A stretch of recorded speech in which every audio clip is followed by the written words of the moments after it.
بسم اللہ الرحمن الرحیم۔ السؤال الواحد والعشرون، اتقولون ان ذکر ولادتہ صلی اللہ علیہ وسلم مستقبح شرعا من البدعات السیئۃ المحرمۃ ام غیر ذلک؟ حضور اکرم صلی اللہ علیہ وسلم کی ولادت مبارکہ کا تذکرہ کرنا، کیا تم اس کو ناجائز کہتے ہو، بدعت سیئہ اور محرمہ کہتے ہو، یا تمہارا موقف اس کے علاوہ ہے؟ جواب: حاشا ان یقول احد من المسلمین فضلا ان نقول نحن ان ذکر ولادتہ الشریفہ علیہ الصلاۃ والسلام بل و ذکر غبار نعالہ و بول حمارہ صلی اللہ علیہ وسلم مستقبح من البدعات السیئۃ المحرمہ فالاحوال التي لها ادنى تعلق برسول اللہ صلی اللہ علیہ وسلم ذکرها من احب المندوبات وآل المستحبات عندنا سواء كان ذکر ولادتہ الشریفہ و ذکر بولہ و برازہ و قیامہ و قعودہ و نومہ و نبض كما هو مصرح في رسالتنا المسمى بالبراہین القاطعہ۔ حضرت فرماتے ہیں عام مسلمان بھی یہ بات نہیں کہہ سکتا کہ حضور اکرم صلی اللہ علیہ وسلم کی ولادت کا ذکر کرنا بدعت ہے، چہ جائے کہ ہم اس بات کا ذکر کریں۔ ہمارے ہاں حضور اکرم صلی اللہ علیہ وسلم کے نالین مبارک کا جو غبار ہے اس کا ذکر کرنا، رسول اکرم صلی اللہ علیہ وسلم کے حمار کے بول کا ذکر کرنا بھی عبادت اور مستحب ہے۔ ہر وہ چیز جس کا رسول اکرم صلی اللہ علیہ وسلم سے معمولی سا بھی تعلق ہے، ہم اس کے ذکر کرنے کو بھی عبادت اور مستحبات میں سے افضل ترین سمجھتے ہیں۔ یہ کیسے ممکن ہے کہ ہم حضور اکرم صلی اللہ علیہ وسلم کے ولادت کے تذکرے کو بدعت کہیں؟ ہاں، اتنی بات ضرور ہے کہ حضرت شاہ محمد اسحاق دہلوی رحمۃ اللہ علیہ کے شاگرد حضرت شیخ محدث سہارنپوری، انہوں نے جو بات لکھی ہے اس کو سمجھنا بہت ضروری ہے۔ حضرت سے پوچھا گیا، یہ مولانا محدث سہارنپوری سے مراد ہے مولانا احمد علی سہارنپوری، ان سے پوچھا گیا مجلس میلاد کے بارے میں کہ کیسے کرنا جائز ہے اور کیسے کرنا جائز نہیں ہے۔ آپ نے فرمایا کہ رسول اکرم صلی اللہ علیہ وسلم کی ولادت کا ذکر کرنا یہ جائز اور مستحب ہے، لیکن اس کے لیے کچھ شرائط ہیں۔ یہ دیکھیں ذرا صفحہ 94، فَأَجَابَ بِأَنَّ ذِكْرَ وِلَادَتِ الشَّرِيفَةِ لِسَيِّدِنَا رسول اللہ صلی اللہ علیہ وسلم بروایات صحیحہ۔ نمبر 1، روایات ایسی بیان کریں جو موضوع اور بن گھڑت نہ ہوں، روایات صحیح ہونی چاہیے۔ نمبر 2، فی اوقات خالیت عن وظائف العبادات الواجبہ، وہ کسی فرض عبادت کا وقت نہ ہو، واجب عبادت کا وقت نہ ہو۔ مثلا عید کے دن 12 ربیع الاول آ جائے تو عید کی نماز چھوڑیں اور مجلس میلاد کا ذکر کر دیں، ظہر کی نماز نہ پڑھیں اور ولادت کا تذکرہ شروع کر دیں، تو ایسا اوقات نہیں ہونے چاہیے۔ نمبر 3، وبکیفیات لم تکن مخالفۃ عن طریقۃ الصحابۃ واہل القرون الثلاثہ المشہود لہا بالخیر، اور ایسی کیفیت نہ ہو جو صحابہ کرام اور تابعین اور اتباع تابعین اس دور کے طریقے کے خلاف کیفیت نہ ہو۔ نمبر 4، وبالاعتقادات التی غیر موہمۃ بالشرک والبدع، اور ایسا عقیدہ نہ ہو جو شرک اور بدعت کا وہم ڈال دے۔ مثلا ولادت کا ذکر کرنے والا یہ سمجھے کہ حضور اکرم صلی اللہ علیہ وسلم خود یا آپ کی روح ہماری اس مجلس کے اندر موجود ہے، اور اس کی ادب کے اندر کھڑا ہو جائے کہ جی حضور تشریف لے آئیں، ایسا عقیدہ نہ ہو۔ نمبر 5، وبالآداب التی لم تکن مخالفۃ عن سیرت الصحابۃ التی ہی مصداق قول علیہ السلام ما انا علیہ و صحابی، اور ایسے آداب کے ساتھ ہوں جو صحابہ کرام کی سیرت کے خلاف نہ ہو۔ انہوں نے رسول اکرم صلی اللہ علیہ وسلم کا ذکر کیا ہے۔ حسان بن ثابت رضی اللہ عنہ حضور پاک کی ولادت پر اشعار پڑھتے ہیں، وہ بھی تو ذکر کرتے تھے، وہ کیسے کرتے تھے؟ نمبر 6، وفی مجالس خالیت عن المنکرات الشرعیہ، اور ایسی مجلس ہو کہ جس کے اندر کوئی منکر شرعی نہ ہو، مثلا ولادت کا ذکر بھی ہو اور ساتھ ڈھول بھی بجائیں، ولادت بھی ہو ساتھ تبلے بجائیں، ولادت بھی ہو مرد عورتیں اکٹھے ہو جائیں، تو ایسی چیزیں اس کے اندر نہ ہوں۔ اگر اس کا خیال رکھا جائے تو پھر موجب للخیر بأن ذکر الولادہ، انا ذکر الولادہ، یہ انا کا اسم ہے اور موجب اس کی خبر ہے۔ موجب للخیر والبرکہ، یہ خیر اور برکت کا سبب ہے۔ بشرط، پھر مزید کچھ شرائط لگا دی، ان یکون مقرونا بصدق النیت والاخلاص، اخلاص کے ساتھ ہو، مخالف فریق کو چڑھانے کے لیے نہ ہو، اللہ کے لیے کریں۔ نمبر 2، واعتقاد کونہ داخلا فی جملۃ الاذکار الحسنۃ المندوبہ، اور یہ اعتقاد ہو کہ جیسے باقی اذکار مستحب ہیں اسی طرح ولادت مبارک کا ذکر کرنا بھی مستحب ہے، اس سے زیادہ اس کو کچھ نہ کہیں۔ نمبر 3، غیر مقید بوقت من الاوقات، اس کا کوئی وقت متعین نہ ہو کہ 12 ربیع الاول کو ذکر کریں گے تو میلاد ہوگی اور اگر اس کے بعد کریں گے تو پھر میلاد نہیں ہوگی، وقت متعین نہ ہو۔ ہم ابھی بیٹھے ہیں، ایک طالب علم کو کھڑا کرتے ہیں، بھی آپ رسول اللہ صلی اللہ علیہ وسلم کی ولادت پر اشعار پڑھ دیں، بھئی آپ میں اس کو حضور کی ولادت پہ تقریر کر دے، کوئی حضور کی ولادت کا ذکر کر دے تو کوئی حرج نہیں، عبادت ہے۔ وقت کی قید نہ ہو کہ فلاں وقت کرو گے تو ہوگا، نہیں کرو گے تو نہیں ہوگا۔ فَإِذَا كَانَ كَذَلِكَ لَا نَعْلَمُ أَحَدًا مِنَ الْمُسْلِمِينَ أَن يَحْكُمَ عَلَيْهِ بِكَوْنِهِ غَيْرَ مَشْرُوعٍ أَوْ بِدْعَةٍ إِلَى آخِرِ الْفَتْوَىٰ، جب ان چیزوں کا خیال کیا جائے تو ہم نہیں سمجھتے کوئی شخص ولادت کے ذکر کو بدعت کہے، ایسا ہرگز نہیں ہو سکتا۔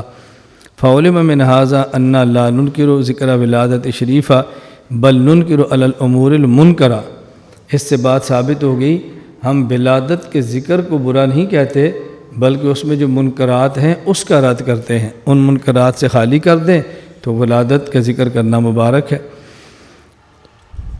التی انضمت ماہا کما شفتموہا فی المجالس المولودیہ التی فی الہند من ذکر روایات الواہیات واہیہ والموضوع، جس طرح آپ ہندوستان اس وقت پاکستان نہیں بنا تھا نا، اکٹھا تھا، جس طرح تم ہندوستان میں دیکھتے ہو کیسی روایات پڑھی جاتی ہیں جو موضوع اور بے سند ہوتی ہیں۔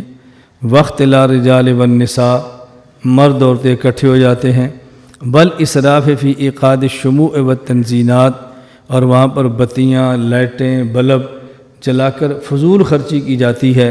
باعتقاد کونہ واجبہ بالطعن والسب والتکفیر علی من لم یحضر معہم مجلسہم وغیرہا، اور اس اعتقاد کے ساتھ کرتے ہیں کہ اس کو واجب سمجھتے ہیں، اور جو ان کے مجلس میلاد میں ذکر نہیں کرتا اس کو کافر، بدعتی اور فاسق کے القابات سے نوازتے ہیں، فرمایا یہ ٹھیک نہیں ہے۔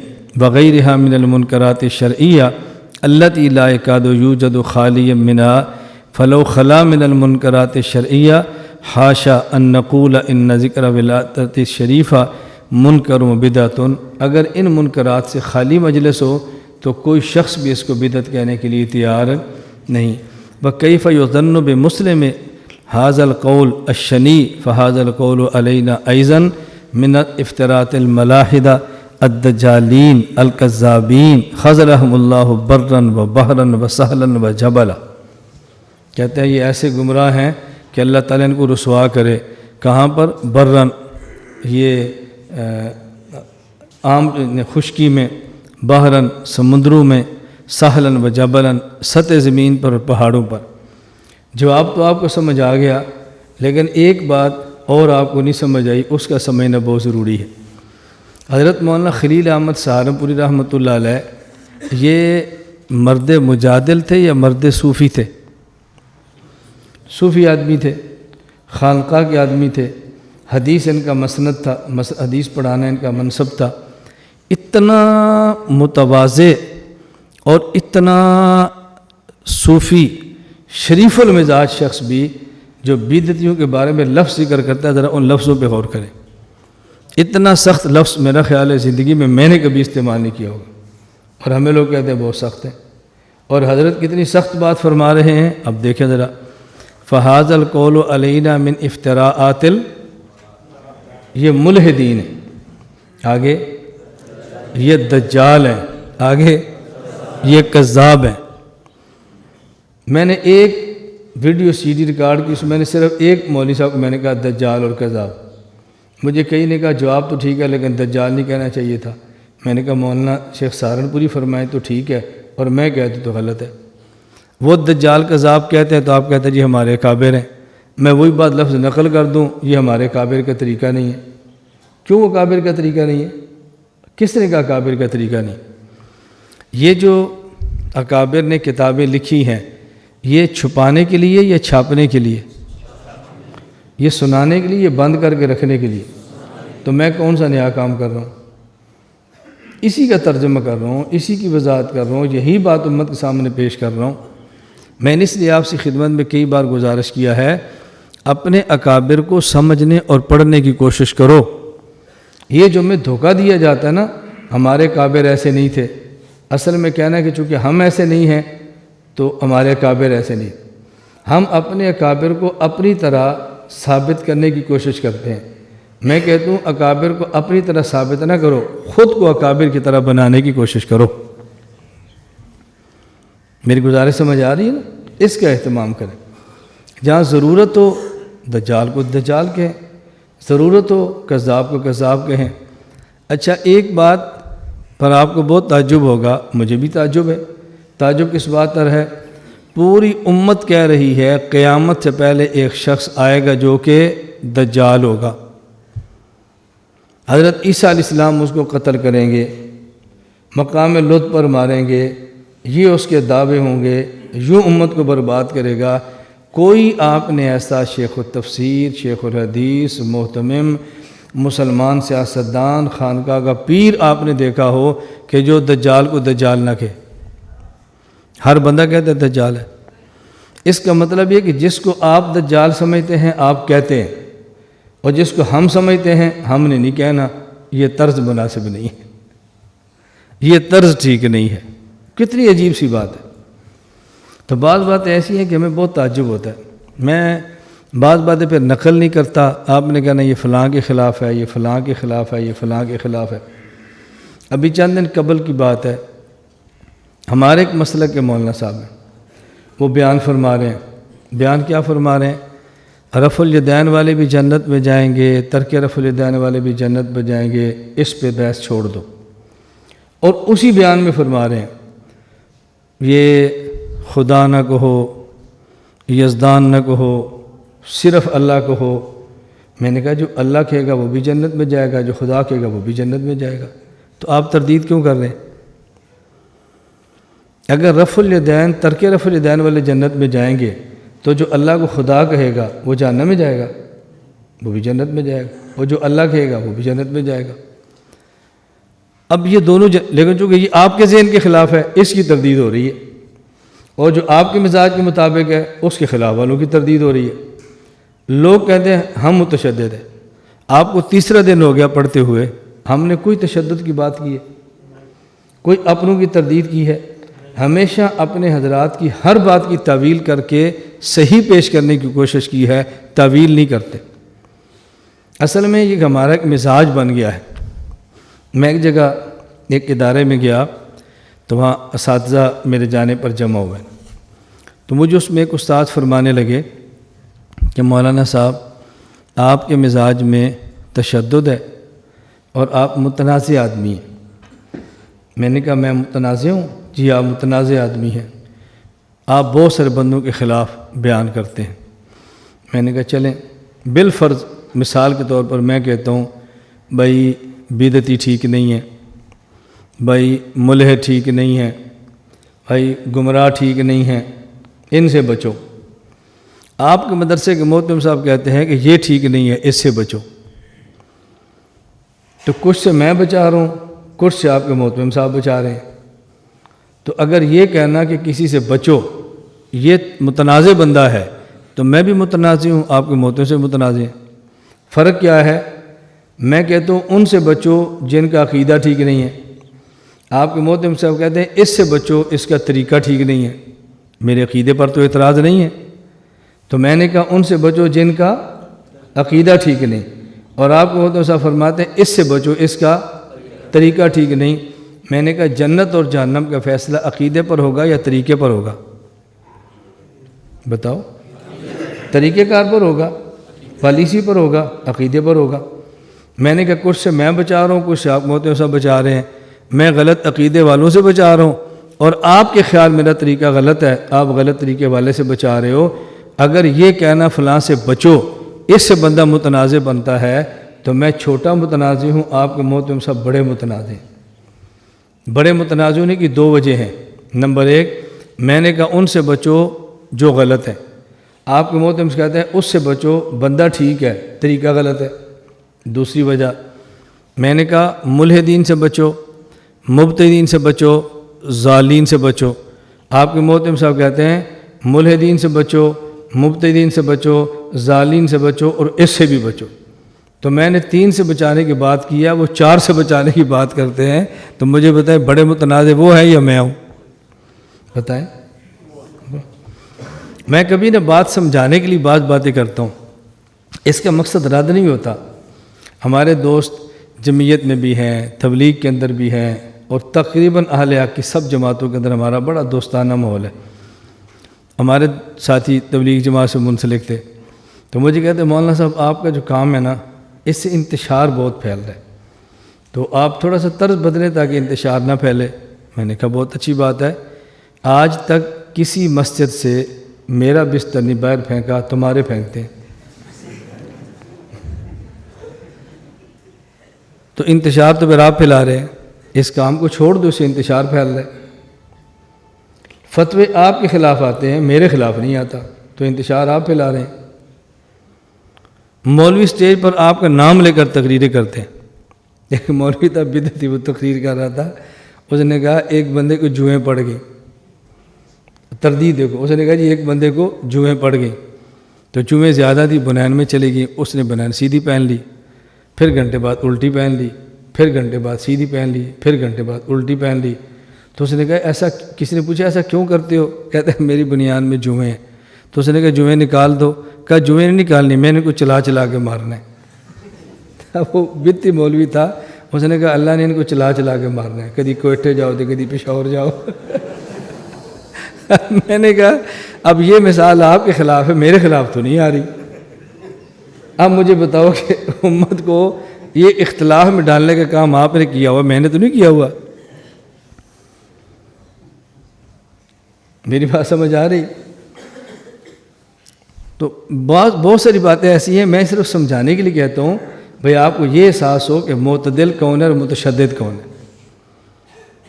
معتدل کون ہے؟ اور اب آپ بتائیں، ہمارا اجتماع شروع ہے، رات کئی ساتھی ایسے ہیں جو تبلیغ جماعت کے اجتماع پہ جا رہے ہیں، انہوں نے رات یہاں ٹھہری ہے، آرام یہاں کیا ہے، فجر ہمارے پاس پڑھ کے ہمارا بیان نہیں سنے گے، رائیوینٹ جانا ہے، اور اگر ہم رائیوینٹ سے گزریں ہم ایسا نہیں کریں گے۔ ہم نے کہنا یار ہماری سعادت ہے، حضرت جی آئے ہیں بیان سن لو، فلاں مولانا کا بیان ہے، تھوڑی دیر بیٹھ جاؤ۔ آپ بغیر سنے دوڑ رہے ہیں، آپ معتدل ہیں، ہم سن کے جاتے ہیں تو ہم متشدد ہیں۔ آپ بغیر سنے گزرتے ہیں، آپ امت کو جوڑ رہے ہیں، ہم سن کے بھی جاتے ہیں تو ہم امت کو توڑ رہے ہیں۔ بھئی جب آپ گزر رہے ہیں، گزرتے گزرتے راستے میں آ گیا ہے، اجتماع ہو رہا ہے، تو آپ ایک بیان سن کے چلے جاؤ۔ حالانکہ میں نے تو محنت بھی کی صبح، میں نے کہا جی آپ آرام فرمائیں، چائے پی کے چلے جائیں۔ ان نے گاڑی میں کیلے رکھے تھے، وہ کھا کے چلے گئے، ہماری چائے بھی نہیں پی رہے۔ کیوں؟ چائے ہوگی 7 بجے، صبح مولانا عبداللہ صاحب کا درس ہے، تو یہ کون سنے گا؟ یہ ہماری پالیسی کے خلاف ہے۔ تبلیغی جماعت سے میں ضرورت سے زیادہ پیار کرتا ہوں، اور اتنا دفاع کرتا ہوں جتنا دفاع وہ خود بھی نہیں کرتے، اور ان کے دفاع پر میں الزامات کا شکار ہوا ہوں۔ میرے خلاف کھلے خطوط تک چھپے ہیں، صرف اس بات پر کہ تو ان کا دفاع غلط کرتا ہے، تجھے نہیں کرنا چاہیے، یہ ریکارڈ پر موجود ہے۔ میں پھر بھی کر رہا ہوں چونکہ میں ٹھیک سمجھتا ہوں، لیکن اس کے باوجود جو باتیں قابل اصلاح ہوں گی مجھے وہ بھی تو بتانی چاہیے نا، بھئی آپ اس کا خیال فرماؤ، اس کا خیال فرماؤ، اور اس کا پھر فائدہ بھی ہوتا ہے۔ ہمارا ایک دن عقیدے کا سبق چل رہا تھا، تو یہاں ایک جماعت آ گئی 3 دن کی۔ فجر کے بعد میں نے مطالعہ کرنا، چونکہ میرا سبق تھا، تو ایک طالب علم ہے، استاد جی جماعت کے ساتھ یہ ملنا چاہتے ہیں۔ میں نے کہا یار میں نے مطالعہ کرنا ہے، وقت بہت تھوڑا ہے، سبق ہے، تو بعد میں ان کو جلدی ہے۔ میں نے اس وقت چائے کا کہہ دیا، وہ حضرات بیٹھ کے میں نے کہا جب مہمان آئے چائے تو ان کا حق بنتا ہے چائے پی. میں نے کہا آپ کو جلدی آپ نے کہاں جانا ہے؟ کہا ساتھ والے گاؤں میں 88 چک. کہاں جانا ہے؟ 88 چک. سفر کتنا ہے؟ پیدل 5 منٹ کا. تو میں نے کہا آپ ہمارے پاس ٹھہرے، 1 گھنٹہ سبق سنے پھر چلے جائیں. نہیں ہماری تشکیل ہے. میں نے کہا آپ کی تشکیل ہے 7 بجے پہنچنا ہے یا آپ کی تشکیل ہے کہ 88 پہنچنا ہے؟ کہا جی 88 پہنچنا ہے. میں نے کہا 7 کی بجائے 9 بجے چلے جائیں. ہمارے وجود کی قدر کرو. آپ اہل علم کے مرکز کے اندر آئے ہو، 1 گھنٹہ کوئی عقیدہ سن لو پھر چلے جاؤ. میں نے خیر سمجھایا، ان کو بات سمجھ آ گئی. انہوں نے فرمایا مناسب ہے. وہ رکے، 1 گھنٹہ سبق پڑھ کے چلے گئے. اب اس کا کوئی تبلیغ کا کام خراب ہو گیا، کوئی نظم ٹوٹ گیا ہے. میں نے کہا آپ اس حد تک سختی کر رہے ہو اور ہم ہمیشہ نرمی، اکرام، محبت. یا میرے پاس کراچی کی جماعت تھی علماء، انہوں نے کہا جی ہم نے آپ سے کچھ سوالات کرنے ہیں. میں نے کہا مجھے خوشی ہوگی آپ سوالات کریں، اور اگر کوئی میں بھی سوال کر لوں تو آپ نے بھی میری طرح خوش ہونا ہے. مجھے کہتے ٹھیک ہے.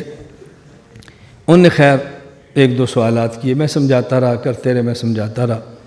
اور بڑی خوشی کے ساتھ، یعنی بات جھجکتے تھے شاید بات کریں گے تو یہ کوئی مناظرہ کرے گا، شاید ہمیں ڈانٹے گا. میں نے کہا نہیں، آپ کھل کر بات کریں، کھل کر بات کریں.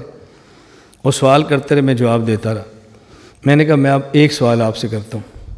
آپ کی 3 دن کی جماعت آئے ہمارے ہاں مرکز میں، آپ کی جماعت میں جتنے بندے ہوں گے مجھ سے علم میں چھوٹے ہوں گے یا بڑے؟ میں سمجھا رہا تھا. کیا جی آپ سے تو چھوٹے ہوں گے. میں نے کہا یہاں پورے 3 دن آپ بیٹھے رہیں اور میں کہوں کہ آپ نے تعلیم نہیں کرنی، بیان نہیں کرنا، صرف میرے سبقوں میں بیٹھو، تو آپ نے باہر جا کر کہنا ہے کہ مولانا گھومر صاحب تبلیغ کے خلاف ہے، ہمیں تعلیم تک نہیں کرنے دی. اپنے بیان سناتا رہا. میں نے کہا اور میں آپ کے کراچی مرکز چلا جاؤں، آپ میرا بیان کراؤ گے؟ کہا جی نہیں. میں نے کہا فضائل مال کے تعلیم مجھ سے کرا لو گے؟ کہا نہیں. میں نے کہا شام مسنون اعمال کا مذاکرہ مجھے دے دو گے؟ کہا جی نہیں. میں نے کہا میں نے کبھی آ کر کہا کہ آپ ہمارے خلاف ہیں؟ کہا جی نہیں. تو میں نے کہا تنگ دل آپ ہیں یا میں ہوں؟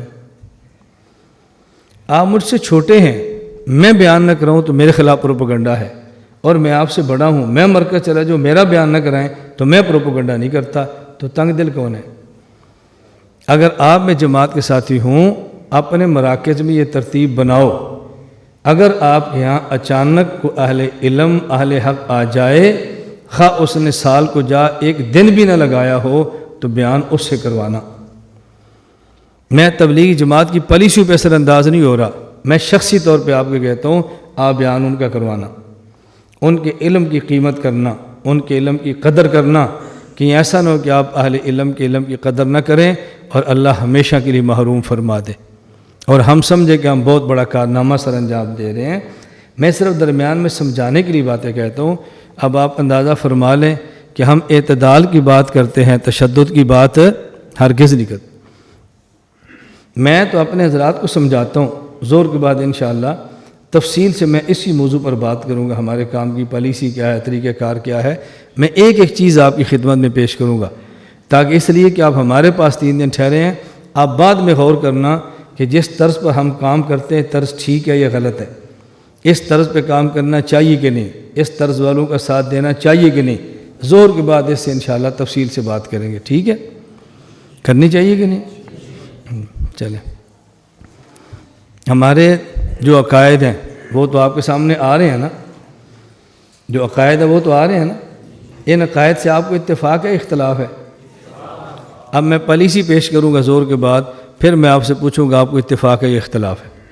میں نے آپ سے کہا تھا نا کہ 2 چیزیں ہیں، نمبر 1 عقیدہ اور نمبر 2 طریقہ. آپ ہمارا عقیدہ بھی سمجھیں، ہماری پالیسی بھی سمجھیں. آپ جس پر سرخ نشان لگا سکتے ہیں کھل کر لگائیں، ہمیں قائل کریں، ہم اس کو ختم کر دیں گے. عقیدہ تو ہم آپ کے کہنے پر ختم نہیں کریں گے، یہ تو پکی بات ہے. کیوں؟ یہ ہم نے اپنے کعبے سے لیا ہے، اس کو نہیں چھوڑ سکتے.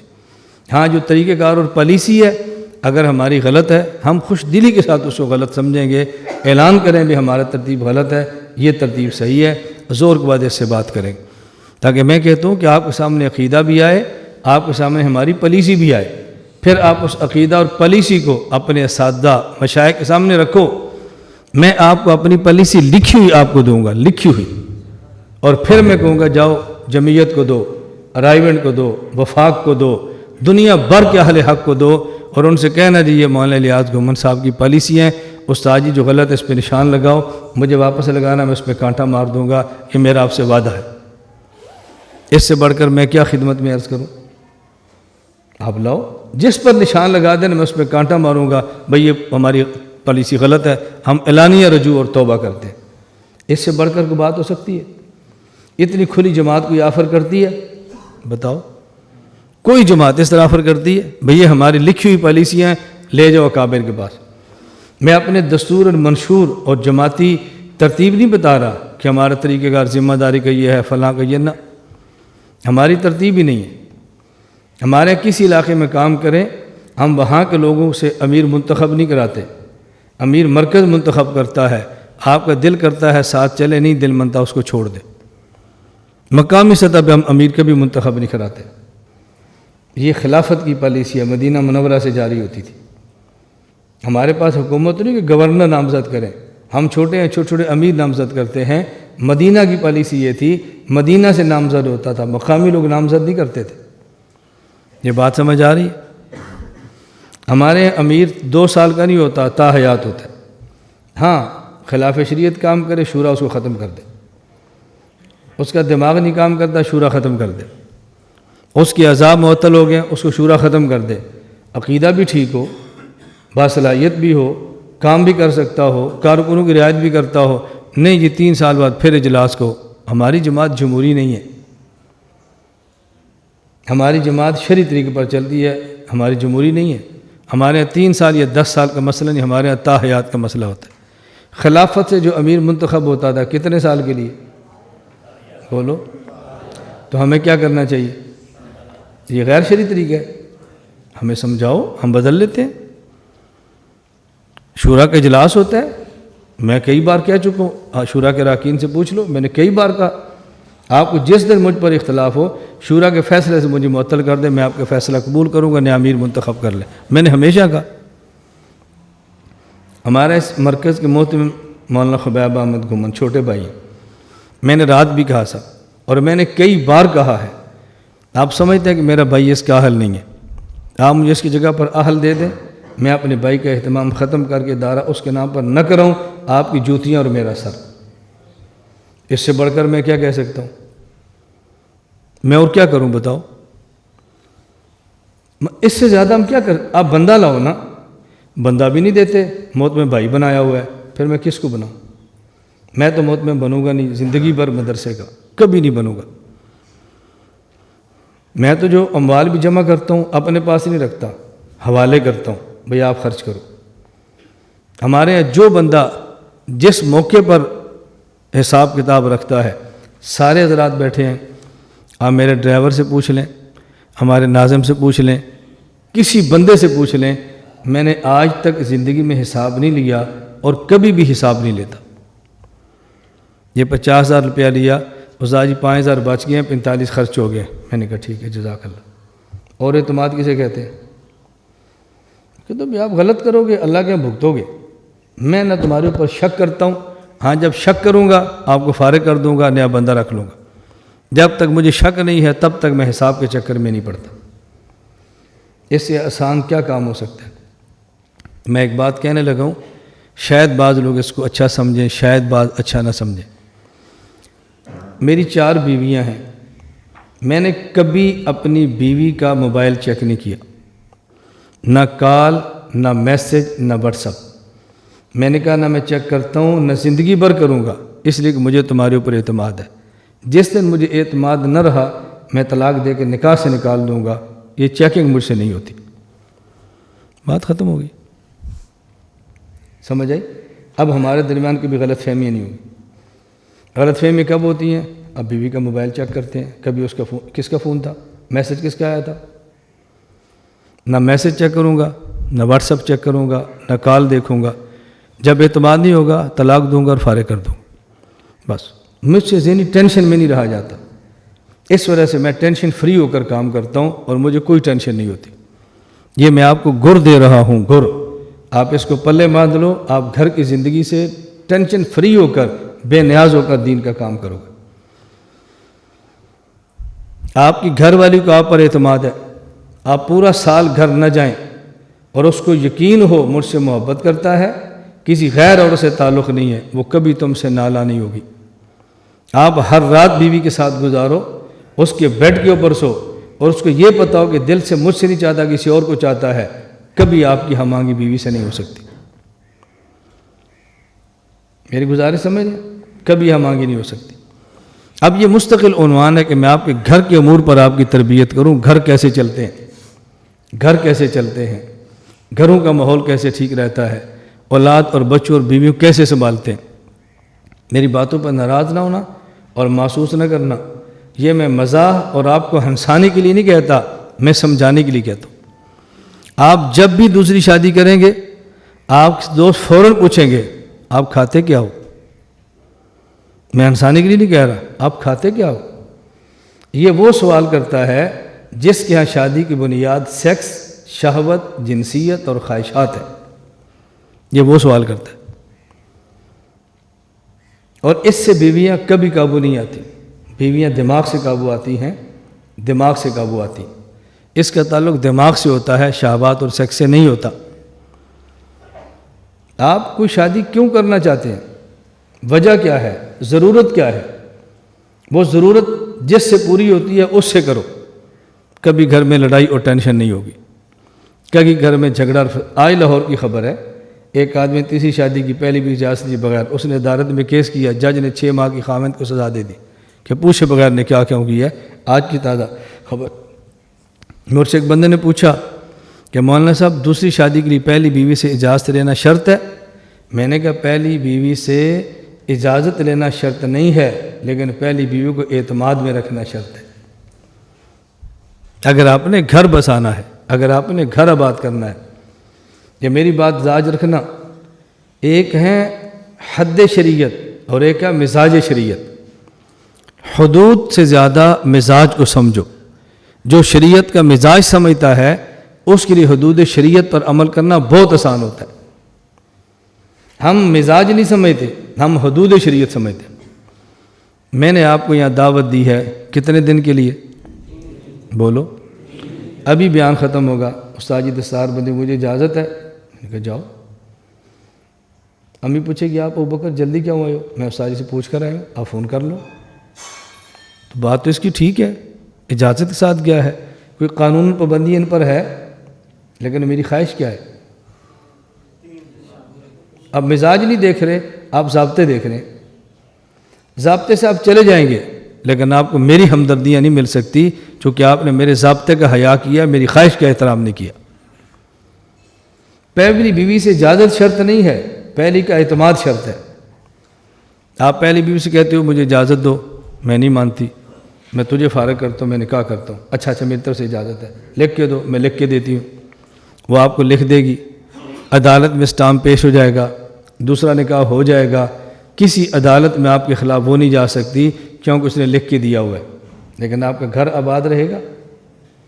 جی اجازت تو ہوگی، یہ پھر آباد کیوں نہیں ہے؟ آپ نے اجازت لی ہے، اعتماد نہیں بحال کیا۔ اعتماد اور ہوتا ہے، اجازت اور ہوتی ہے، حد اور ہوتی ہے، مزاج اور ہوتا ہے۔ ہم مولوی مزاج شریعت اور حدود شریعت میں فرق نہیں کرتے۔ میں 1 کروڑ کا مالک ہوں، اور 1 کروڑ کا مالک میں ہوا ہوں 1 محرم کو۔ آئندہ 1 محرم کو میں نے 1 کروڑ سے زکوٰۃ دینی ہے۔ میں 1 محرم سے پہلے، کون سا مہینہ ہے؟ ذی الحج، میں 20 ذی الحج کو 1 کروڑ روپیہ اپنی بیوی کو ہدیہ کرتا ہوں، تو اس کی مالک ہے۔ وہ 10 محرم کو مجھے واپس ہدیہ کر دیا، اب میں آپ کو ہدیہ کرتی ہوں، اس 1 کروڑ پر زکوٰۃ آئے گی؟ نہیں آئے گی، قانون ہے شریعت کا۔ لیکن کہ شریعت کی خواہش یہی ہے، مزاج یہی ہے۔ شریعت تو صدقات واجبہ کے علاوہ حکم دے رہی ہے کہ نفلی صدقات کرو، اور آپ نے فرض کو بھی ختم تعویل کر دی ہے۔ قانون آپ کے خلاف نہیں آ سکتا، لیکن اللہ سمجھتے ہیں کہ اس نے گڑبڑ کیوں کی ہے۔ مزاج شریعت اور ہے، حد شریعت اور ہے۔ ہم حدود کا خیال کرتے ہیں، مزاج کا خیال نہیں کرتے۔ جو مزاج شریعت سمجھتا ہے وہ حدود کبھی نہیں توڑتا، جو مزاج نہیں سمجھتا وہی حدود شریعت توڑتا ہے۔ اس لیے میں آپ علماء سے درخواست کرتا ہوں، آپ حدود شریعت بھی سمجھو اور مزاج شریعت بھی سمجھو۔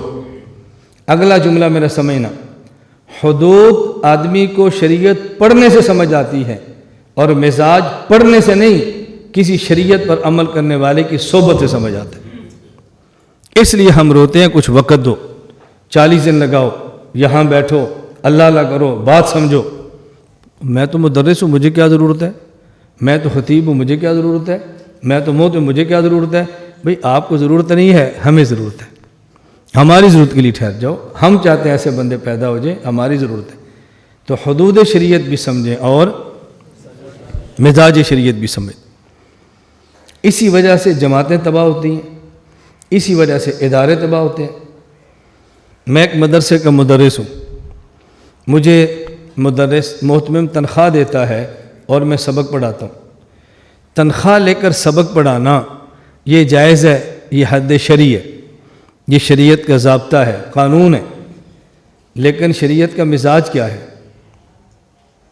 پیسے لے کر پڑھاؤ یا مفت پڑھاؤ؟ بولو، شریعت کی خواہش کیا ہے؟ ان اللہ اشتری من المؤمنین انفسہم واموالہم۔ شریعت چاہتی ہے کہ جس طرح تم نے اپنی جان دی ہے اسی طرح اپنا مال بھی دو۔ ہم کہتے نہیں، ہم وقت تو دیں گے، مال نہیں دیں گے۔ حد شریعت ٹھیک ہے، مزاج شریعت یہ نہیں ہے۔ اب ان میں جوڑ کیسی ہوگا؟ ان میں جوڑ ایسی ہوگا، میرے گھر کی ضرورتیں ہیں، اگر میں مستقل مدرسے میں سبق پڑھاتا ہوں اور کماتا نہیں ہوں تو میری ضرورتیں پوری نہیں ہوتی۔ میں محتمم صاحب سے 10,000 15,000 20,000 تنخواہ لیتا رہوں اور رات کو تہجد میں روتا رہوں کہ یا اللہ میرا دل کرتا ہے میں تنخواہ نہ لوں، میں غریب ہوں، میرے پاس اسباب نہیں ہے، اللہ ایسے اسباب پیدا فرما دے کہ میں پڑھاؤں اور تنخواہ نہ لوں۔ اب آپ لیتے رہیں، کچھ گنجائش نکل آئی 20 سے 15,000 پر آ جائے، حضرت میرا گزارا ہوتا ہے 5 میں نہیں لوں گا۔ اللہ نے مزید کہیں سے وسعت دے دی، 5 اور چھوڑ دیں، میں 10,000 لوں گا، میرا گزارا ہوتا ہے۔ اللہ مزید وسعت دے دے، 10 کی حاجت نہیں، محتمم سے کہہ دو جی آئندہ میں پڑھاؤں گا لیکن تنخواہ نہیں لوں گا۔ اب محتمم کو ڈر کیا ہے؟ جب تنخواہ لیتا تھا تو پابند تھا، تنخواہ چھوڑ دی اب یہ گڑبڑ کرے گا۔ نہیں بھائی کچھ تو آپ لو، یہ ہمارے بزرگوں کا طریقہ ہے، کچھ تو لینا چاہیے۔ وہ یہ بات کیوں کہہ رہا ہے؟ تاکہ گڑبڑ نہ کرے، پابندی کرے۔ اس کو وہ ترتیب ہمارے اکابر کا طریقہ ہے۔ ہمارے اکابر کچھ نہ کچھ لیتے تھے، اپنے آپ کو پابند رکھ، بیٹا آپ کچھ لو، بزرگوں کا طریقہ ہے۔ ہمارے کتنے اکابر ہیں جو نہیں لیتے تھے، وہ بھی تو بزرگ تھے نا، لیکن وہ مجبور ہو کر ایسی باتیں کہہ رہے ہیں۔ اب مجھے بتاؤ ہمارا مزاج کیا ہے؟ آپ ہمارے پاس مدرس لوگوں، استاد جی تنخواہ کتنی دو گے؟ یہ شریعت کا مزاج نہیں۔ پڑھانا شروع کر دو، ہمارے ذمہ آپ کی تنخواہ کا خیال کریں۔ آپ 2 مہینے چل سکتے ہو، چلو، پھر آپ کو استاد جی ہمارا گزارا نہیں ہوتا، کچھ بڑھا دیں۔ میرا نہیں گزارا ہو رہا، میری مجبوری ہے، میرے حالات ایسے ہیں۔ ٹھیک ہے بھائی، کچھ تنخواہ بڑھا دو ان کی۔ ہمارا مزاج کیا ہے؟ تنخواہ لگ گئی، خطیب لگ گئے، مدرس لگ گئے، پڑھانا شروع کر دیا، اور جو ہی اللہ نے وسعت دے دی، تنخواہ کے محتاج نہیں ہے، فوراً پڑھانا چھوڑ دیں۔ کیوں؟ اللہ کا شکر ہے اب ہمارا کام چلتا ہے، میں ہنسا نہیں رہا، اللہ کا شکر ہے ہمارا گزارا ہوتا ہے، اب ہمیں محتمم کی ٹی سی کرنے کی ضرورت نہیں ہے۔ اس کا مطلب یہ کہ پہلے آپ دنیا کے لیے پڑھا رہے تھے، اللہ کے لیے نہیں پڑھا رہے تھے۔ اگر اللہ کے لیے پڑھا رہے تھے اب آپ کو مزید توجہ سے پڑھانا چاہیے، اللہ کا شکر ادا کرتے ہوئے، اور محتمم کے ساتھ مالی تعاون کرنا چاہیے، اپنا مدرسہ سمجھتے ہو۔ ہم نے اس پر ہی پیسے لگانے ہیں تو میں اپنا نہ بنا لوں، اس کے مدرسے پر ضرور لگانے ہیں۔ یہ مزاج شریعت نہیں ہے۔ تو حدود بھی سمجھیں اور مزاج بھی سمجھیں۔ مزاج سمجھ آتا ہے کسی شریعت سمجھنے والے، عمل کرنے والے کی صحبت ہے، اور حدیں سمجھ آ جاتی ہے پڑھنے سے۔ اس لیے پڑھنا کافی نہیں ہے، صحبت شرط ہے۔ اگر پڑھنے سے مسئلے حل ہوتے تو مولانا قاسم ننوتوی، مولانا رشید احمد گنگوہی جیسا بنتا، حاجی امداد اللہ مہاجر مکی کی قدم بوسی کبھی نہ کرتا۔ صرف پڑھنے سے مسئلے حل ہوتے تو مولانا اشرف علی تھانوی جیسا بندہ تھانہ بھون جا کر کبھی ڈیرا نہ لگاتا۔ خدا کے لیے آپ اس بات کو سمجھو، اللہ کے لیے اس بات، میں اپنا نہیں کہتا میرے پاس ٹھہرو، مجھے دفع کرو۔ کوئی جو بندہ شریعت بھی سمجھتا ہے، طریقت بھی سمجھتا ہے، اس کے جا کر بیٹھ جاؤ۔ یہ تلاش کرو، تلاش کرو، عقیدے میں مستحکم کون ہے؟ عقائد میں پختہ کون ہے، عملی زندگی کس کی ٹھیک ہے، اور تجربہ کون رکھتا ہے، جاؤ اس کے قدموں میں جا کر بیٹھ جاؤ۔ میں ایک بات کہنے لگا ہوں، پہلے لوگ کہتے تھے، میں آج اپنے منہ سے کہتا ہوں، اور کہنے کا مقصد وہ میں بعد میں عرض کر دوں گا۔ آپ کرۂ عرض پہ بندہ تلاش کرو، نمبر 1 حافظ بھی ہو، قاری بھی ہو، عالم بھی ہو، میدان کا مجاہد ہو، نام کا نہیں، میدان کا مجاہد ہو، جیل کا اسیر ہو، اپنی جماعت کا امیر ہو، حضرت شیخ زکریہ، حضرت مدنی، حضرت تھانوی، تینوں اکابر کے سلسلے سے پیر ہو، اپنے مدرسے کا مدرس ہو، صاحب قلم مصنف ہو، اور گھر میں اس کی 4 بیویاں ہوں، اپنے گاؤں کا ذمہ دار ہو، کرۂ عرض پہ ایک بندہ تلاش کرو۔ جب مل جائے تو مجھے نام بتانا، اور جب ملے تو پھر قدر کرو، پھر اس کو گالیاں دے کے مسترد نہ کرو، اس کی ناقدری نہ کرو، اس کو دھکے مت دو، پھر اس کی قدر کرو۔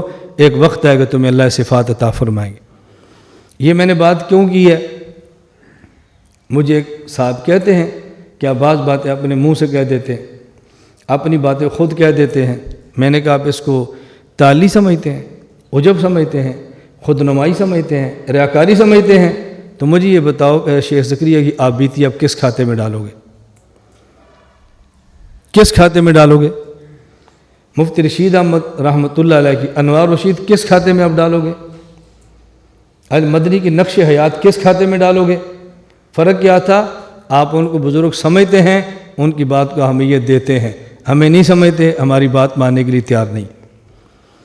میں بعض مدارس میں جاتا ہوں، کبھی طلباء کا مدرسہ ہوتا ہے، کبھی طالبات کا ہوتا ہے، اور ہوتا ہے ختم بخاری۔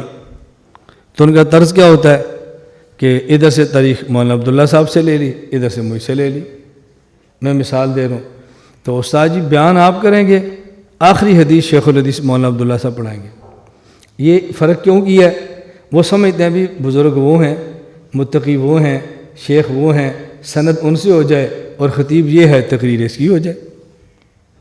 پھر میں مذاق میں کہتا ہوں بھی آئندہ دفعہ تقریر بھی میں کروں گا، ختم بخاری بھی میں کروں گا، ذرا بخاری پر مجھے بھی بولنے دو، ہماری بھی بخاری سنو نا، ہماری بخاری بھی سنو۔ ایک دفعہ ایک بہت عجیب لطیفہ پیش آیا، میں بعض باتیں نجی مجلس میں سنا دیتا ہوں نام لیے بغیر، کھلے عام میں تھوڑا سا جھجکتا ہوں کہ کوئی منفی اس کا رنگ نہ لے لیں۔ ختم بخاری تھی ایک بنات کے مدرسے میں، وہاں میرا بھی بیان تھا، چونکہ میرا بیان تھا، میں نیک تو ہوں نہیں، خطیب آدمی ہوں۔ ایک شیخ صاحب سے آخری کتاب النکاح کی حدیث انہیں پڑھانی تھی۔ اب کتاب النکاح کی جو آخری حدیث ہے، اس پر جو ترجمۃ الباب امام بخاری نے قائم کیا ہے، اب اس ترجمۃ الباب کا ترجمہ کرنا تھا، تو ترجمہ کیا کریں؟ پڑھنے والی بچیاں ہیں، ان کو کیسے ترجمہ کریں؟ تو امام بخاری رحمہ اللہ فرماتے ہیں قول الرجل لصاحبہ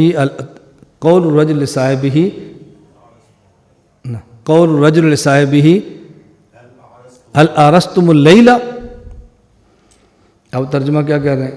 کیا کوئی آدمی دوست سے کہہ سکتا ہے رات تم نے تاریخ کی تھی؟ یہ ترجمہ ہو رہا ہے، کیوں؟ بچیاں ہیں نا، کہ محسوس نہ کر دیں، ترجمہ کیسے کریں؟ ترجمہ نہیں کرنا آ رہا، ترجمہ نہیں صاف ہو رہا۔ میں نے اسی پر گفتگو کی، میں نے کہا امام بخاری نے باب قائم کیا ہے، بابن قول الرجل لصاحب الارستم اللیلہ۔ کیا کوئی بندہ اپنے دوست سے پوچھ سکتا ہے رات گھر والوں کے پاس گئے تھے؟ ترجمہ ہوا کہ نہیں؟ بچی کی ذہن بھی جنسیت کی طرف نہیں جائے گا، جو آپ کے ذہن میں تھا نا، بچیاں کیسے ترجمہ کریں؟ ہم نے ترجمہ کیا ہے، اور بچیاں بھی محسوس کرتے کہ استاد حدیث پڑھا رہے ہیں۔ میری گزارش سمجھ آئی؟ اب ترجمۃ الباب کا ترجمہ ہوا کہ نہیں؟ لیکن آپ کا ذہن ہے خطیب آدمی، اس سے کیا ہم نے بخاری پڑھانی؟ ہمارا ایک مدرسہ ہے ملیشیا، مظاہر علوم مدرسے کا نام ہے، مولانا طاہر، جیسے ہمارا ہوتا ہے نا خان سید، بڑا خاندان، ملیشیا میں ہوتا ہے ون خاندان، مولانا طاہر ون یہ کہتے ہیں۔ تو گزشتہ سال دورہ حدیث تھا اس کا۔ اب دیکھو ملیشیا کیا ہے، شافی ہے، تو مجھے انہوں نے کہا استاد جی میری خواہش ہے کہ آخری میرے استاد آپ ہیں، چونکہ تخصص میں نے آپ پاس کیا ہے، تو ہماری ختم بخاری بھی آپ کرائیں۔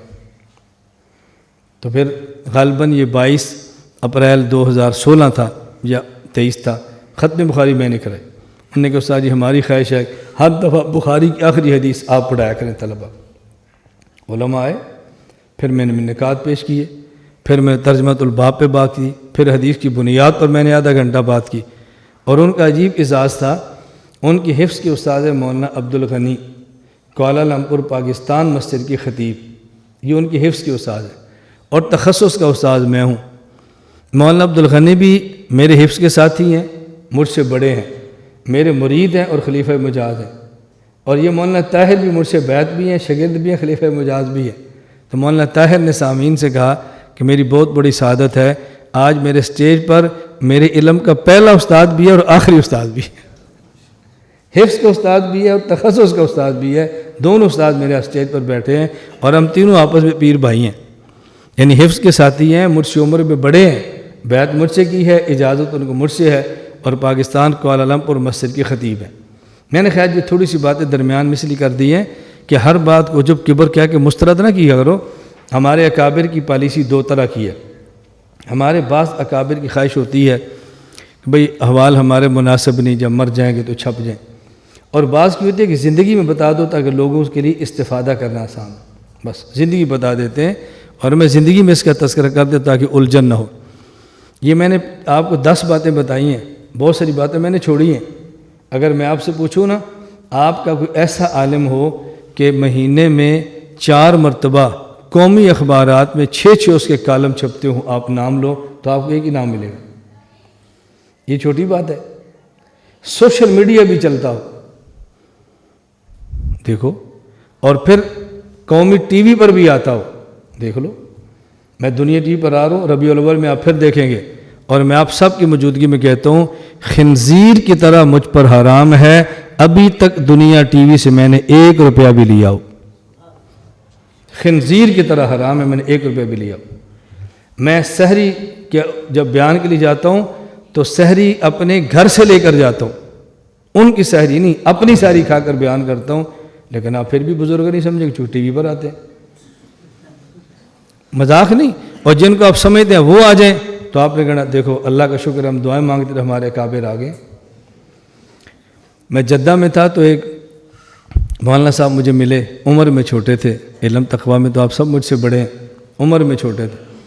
مجھے کہتے ہیں ہم بہت الجھن کا شکار ہیں، ہم کام کرنا چاہتے ہیں، ہمارے بڑے ہمارا ساتھ نہیں دیتے۔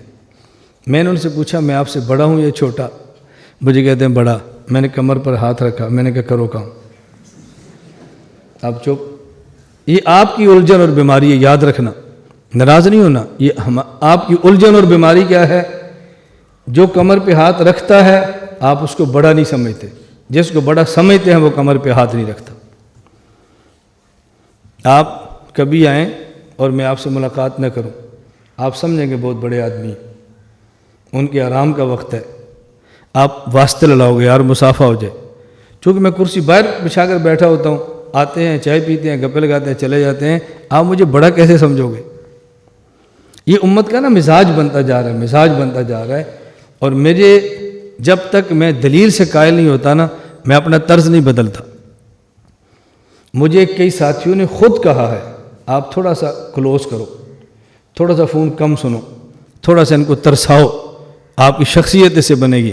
میں نے کہا میری الجھن کیا ہے؟ میری الجھن یہ ہے ابھی تک میرے علم میں ایسے افراد نہیں کہ رسول اکرم صلی اللہ علیہ وسلم جو پوری کائنات کے نبی، 11 بیویوں کے بیاق وقت شوہر، مفتی، قاضی، خطیب، معلم، مربی، نبی الانبیاء، بیک وقت 9 گھر والے، ان کے پاس کوئی شخص آیا ہو اور مدینہ سے یہ کہہ کر واپس چلا گیا ہو میری حسرت رہ گئی میں حضور سے مل نہیں سکا۔ جب تک مجھے یہ مثال نہیں ملتی نا تب تک طرز عمل نہیں بدلے گا۔ جب مل جائے گی تو پھر ہم بھی کہیں گے بھی سنت ہے، نہ مسافر کرو۔ یہ طرز نبوت ہے، یاد رکھنا، یہ طرز نبوت ہے۔ اور حضرت عبداللہ بن مسعود صحابہ کے بارے میں فرماتے تھے کان اعمقہم علما واقلہم تکلفا، صحابہ کا مزاج یہ تھا، علم بہت گہرا ہوتا تھا، مزاج کے بے تکلف ہوتے تھے۔ جب ان سے کوئی ملتا تو شخصیت محسوس نہیں ہوتی، اور جب کسی کا واسطہ پڑتا نا تو پھر پتہ چلتا ہے یہ بدے کون ہے۔ حضرت خالد بن ولید رضی اللہ تعالیٰ عنہ ایران کے بارڈر پر ہیں، اور جرنیل مخالف آپ سے پوچھتا ہے، خالد یہ جو تمہارے پاس فوج ہے ان کو لے کر لڑنے کے لیے آئے ہو، مدینہ سے کمک آئے گی؟ مدینہ سے افراد آئیں گے؟ مرکز سے اسلحہ پہنچے گا؟ کہا نہیں۔ کہا اس فوج کے ساتھ لے کر کیسے لڑو گے؟ حضرت خالد نے فرمایا مدینہ سے کمک نہیں آئے گی، آسمان سے کمک اترتی میں اپنی آنکھوں سے دیکھ رہا ہوں۔ تم میدان سجاؤ تمہیں سمجھ آئے گی کمک کیا ہوتی ہے۔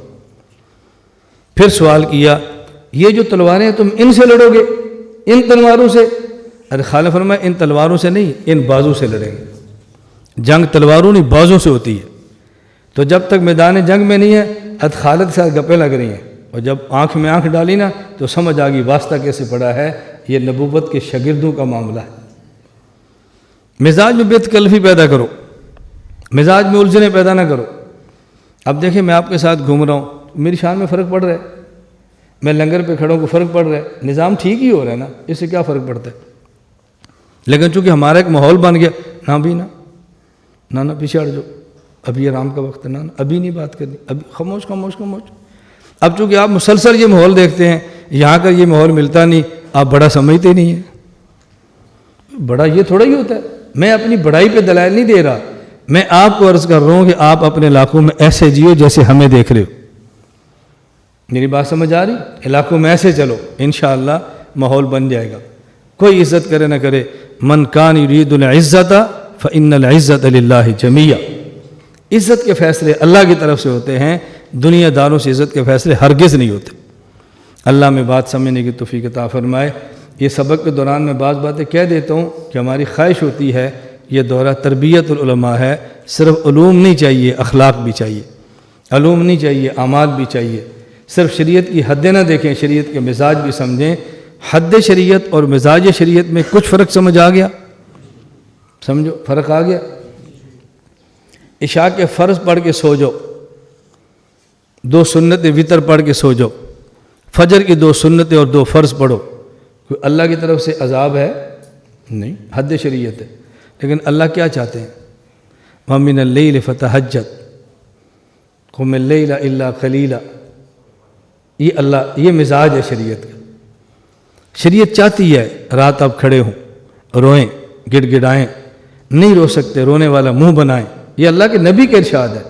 فَإِن تَبْكُوا فَتَبَاكُوا، تباکو تفاول ہے، جس میں یہ تفاول ہے، جس میں تکلف کا خاصہ ہے، نہیں رو سکتے رونے والا منہ بناؤ۔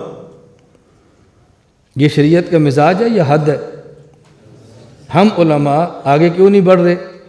تعلق محلہ کیوں نہیں مضبوط ہو رہا؟ ہم حدود پہ کھڑے ہیں۔ فرض پڑھ لیے، فجر کے فرض پڑھ لیے، پھر کوئی گناہ نہیں ہے، کوئی جہنم نہیں ہے، کوئی ناراضگی نہیں ہے۔ لیکن تہجد پڑھیں گے تو پھر اللہ ناراض ہوں گے۔ اللہ کتنے خوش ہوں گے؟ معمول کا دیکھو، دوپہر کا کھانا جتنا ہمارے بس میں ہم پکاتے ہیں، دال ہے، روٹی ہے، آپ کو کوئی گلہ نہیں، آپ خوش ہیں بھی دال ساگا میں مل رہی ہے۔ لیکن اگر وسعت ہو، ہم دوپہر کو کھیرا بھی ساتھ رکھ دیں، دوپہر کو لسی بھی ساتھ رکھ دیں، دوپہر کو فروٹ بھی ساتھ رکھ دیں، تو آپ ناراض ہو جائیں گے نا۔ اچھا خیصہ استاد جی گزارا ہو رہا تھا، یہ کیا آپ نے ساتھ تکلف شروع کر دیے؟ یہ ہے حد اور مزاج میں فرق۔ میں کتنی مثالیں دے کر سمجھاؤں، یہ حد اور مزاج ہے۔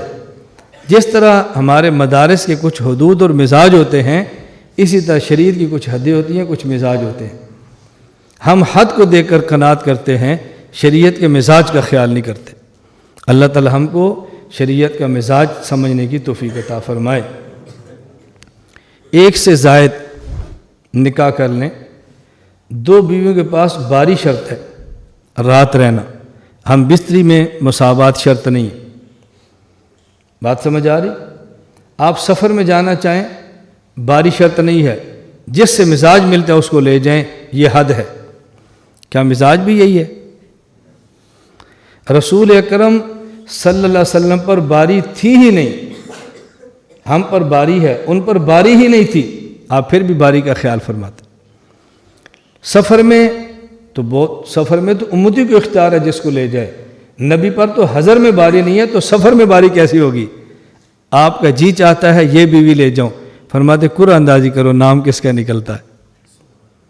جی چاہتا ہے میں فلاں کو لے جاؤں، لیکن قرآن اندازی کرو نام کس کا نکلتا ہے. اور پھر آپ کیا فرماتے ہیں؟ اللہم ھذا قسمی فیما املک فلا تلمنی فیما لا املک. اللہ جو میرے اختیار میں تھا میں نے اس کا خیال کیا ہے، اب دل میرے اختیار میں نہیں ہے، اللہ اس پر میرا مواخذہ نہ فرمانا. یہ حضور پاک فرما رہے ہیں. میں ناراض نہ ہونا، میں خدا کی قسم کس درد سے باتیں آپ سے کہہ رہا ہوں شاید آپ کو یقین نہ آئے. میں آپ میں سے کبھی مشورہ نہیں دیتا آپ دوسری شادی کرو، کبھی نہیں مشورے دیتا. میں روکتا ہوں. کیوں؟ آپ نے حد شرعی دیکھنا ہے، آپ نے مزاج شریعت کو نہیں دیکھنا. میرے اپنے گھر کا معاملہ ہے. جب تک میرا پہلا نکاح تھا میری گھر والی دوسرے پر تیار ہو جاتی، میری خواہش ہوتی یار فلاں مولانا صاحب کے ہیں 2 بیویاں میں اس کو لے کر جاؤں، اس کا مزید دن بنے گا.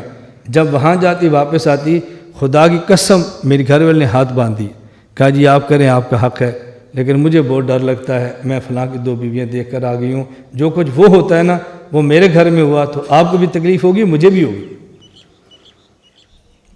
میں پوچھتا ہوں میں تو برابری کرتا ہوں، میں بیوی کا نام لے کر نہیں، میں تو برابری کرتا ہوں. آپ حد شرعی کا خیال کرتے ہوں گے، مزاج شریعت کا خیال نہیں کر رہے. مزاج اور ہے اور حد اور ہے. اور یہ میں آپ کو نصیحت کہہ لو، وصیت کہہ لو، منت میری سمجھ لو. آپ دوسری شادی کر سکتے ہیں کریں، میں منع نہیں کرتا، لیکن گھر میں دوسری شادی کے تذکرے چھوڑ دو. بیوی کو سولی پر مت لٹکاؤ. کھانا وہ دیتی ہے، روٹی وہ دیتی ہے، خدمت وہ کرتی ہے، گندے کپڑے وہ دھوتی ہے، تمہاری ڈانٹ وہ سہتی ہے، بچوں کے پیشاب اور پخانے وہ صاف کرتی ہے، اور آپ جب گھر جاتے ہیں میں دوسری شادی کرنے لگوں. اس کو سولی مت لٹکاؤ، وہ بھی عورت ہے، اس کا بھی دل ہے. نہ اس بیچاری کو ذبح کرو، نہ روزانہ اس کو زندہ موت دیا کرو. آپ کر سکتے ہیں کریں، کون منع کرتا ہے، لیکن اس کو رسوا نہ کرو.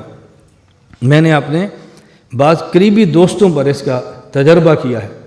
میں نے کہا بھی آپ کے گھر سے ہمیں خبر آئی، خبردار آئندہ تو نے گھر دوسری شادی کا نام لیا. اس نے گھر جا کر کہا مجھے استاد جی نے منع کر دیا، آئندہ دوسری شادی نہیں کرنی. گھر کا ماحول ہی بدل گیا. میں نے کہا تو کر بھی نہیں سکتا، تجھے کوئی بیٹی دے گا بھی نہیں، لیکن ہر روز اپنی بیوی کو سنا کے ذبح کرتا ہے، تو کس جرم کی اس کو سزا دینا چاہتا ہے؟ تو یہ میں سمجھانے کے لیے بات کرتا ہوں. دوسروں کی بیٹیاں ایسے ہیں جیسی آپ کی بیٹی ہے. نجی مجالس میں دوسری کی بیٹیوں پر گپے لگاتے مرتبہ 1000 مرتبہ سوچنا کوئی میری بیٹی پر گپے لگائے تو میرے دل پر کیا اثر ہوتا ہے. یہ جن سے آپ نے نکاح کرنے ہیں وہ کسی کی بیٹیاں ہیں. ان بیٹیوں کے ہر مجلس میں گندے تذکرے نہ کیا کرو. کچھ خدا کا خوف کرو، کچھ اللہ سے ڈرو، اس نسوانیت کا احترام کرو. اس سے خدا کا عرش ہلتا ہے جب ہم ان کے دل بلا وجہ دکھاتے ہیں. میں اس حوالے سے آخری بات کہہ کر پھر یہ بات رہ جانی ہے. میرے پاس ایک نوجوان آیا، مولانا صاحب میں آپ کے پاس اس لیے آیا ہوں چونکہ آپ کی کئی شادیاں ہیں تو میں چاہتا تھا کہ آپ سے مشورہ کروں، میں نے دوسری شادی کرنی ہے. میں نے آپ سے کل بھی کہا تھا میں بات ایسے کرتا ہوں جیسے لطیفہ ہوتا ہے، ہنستے ہنستے، لیکن بات ٹھیک ہوتی ہے، بندے کو سمجھ آتی ہے، بندے کو سمجھ آتی ہے. یہ میرے ساتھ بھائی شفیع ہیں، ادھر ہی ہوں گے، کراچی والے نا، ادھر ہی ہوں گے. تو کل بیٹھے تھے کچھ 4-5 ساتھی نا، تو میں کسی موضوع پر بات کر رہا تھا تو میں نے کہا سمجھ آئی؟ بھائی شفیع کہتے ہیں استاد جی آپ کے سامنے بندہ بیٹھا ہو اور پھر کو نہ سمجھ نہیں، خدا کی قسم جھوٹ بولتا ہے. اس کو آئی ہے سمجھ، یہ جھوٹ بولتا ہے، مجھے سمجھ نہیں آئی. آپ کی بات سمجھ نہ آئی ہے سمجھ، یہ جھوٹ بولتا ہے، مجھے سمجھ نہیں آئی. یہ ہمارے بھائی شفیع ہیں، میرے چونکہ سفر کے ساتھ ہی رہے ہیں تو ان کی بعض باتیں میں میڈیا پر نہیں سنا سکتا. کبھی آپ نے سننی ہے تو خلوت دیں، اور بعض باتیں میڈیا پر سنا بھی سکتا ہوں. اللہ میں بات سمجھنے کی توفیق دے. کہتا جی میں آپ سے مشورہ چاہتا ہوں. میں نے کہا آپ کے پاس پیسہ، کہا جی غریب آدمی ہوں. میں نے کہا آپ کی شخصیت، کہا جی کیا شخصیت ہے ہماری. میں نے کسی لڑکی سے آپ کا عشق ہو، کہا جی نہیں. میں نے کہا چائے پیو اور گھر جاؤ. ہو گیا مشورہ. جو لوگ بطور دوسری بیوی کے اپنی بیٹی دیتے ہیں نا، یاد رکھنا وہ پیسہ دے کر دیتے ہیں. اس کے پاس پیسہ بہت ہے، ہم غریب لوگ ہیں، بچی بھی خوش ہوگی، ہم بھی خوش ہوں گے. یہ مر جائے گا تو اس کا پیسہ ہمارا ہے. یا اپنی بیٹی دیتے ہیں، بہت بڑی شخصیت ہے، ہماری سعادت ہے، اس کے ساتھ نسبت مل جائے، یہ ہمارے گھر کا داماد بن جائے، یہ اس وجہ سے۔ اور یا وہ بچی کے ہاتھوں مجبور ہوتے ہیں، بیٹی کا معاشقہ ہو جاتا ہے، نہیں دیں گے تو خاندان میں بدنامی ہوگی، اسی نکاح کر کے بیٹی حوالے کر دیتے ہیں۔ میں نے کہا ان تینوں میں سے تیرے پاس کیا ہے؟ کہہ رہی کچھ بھی نہیں۔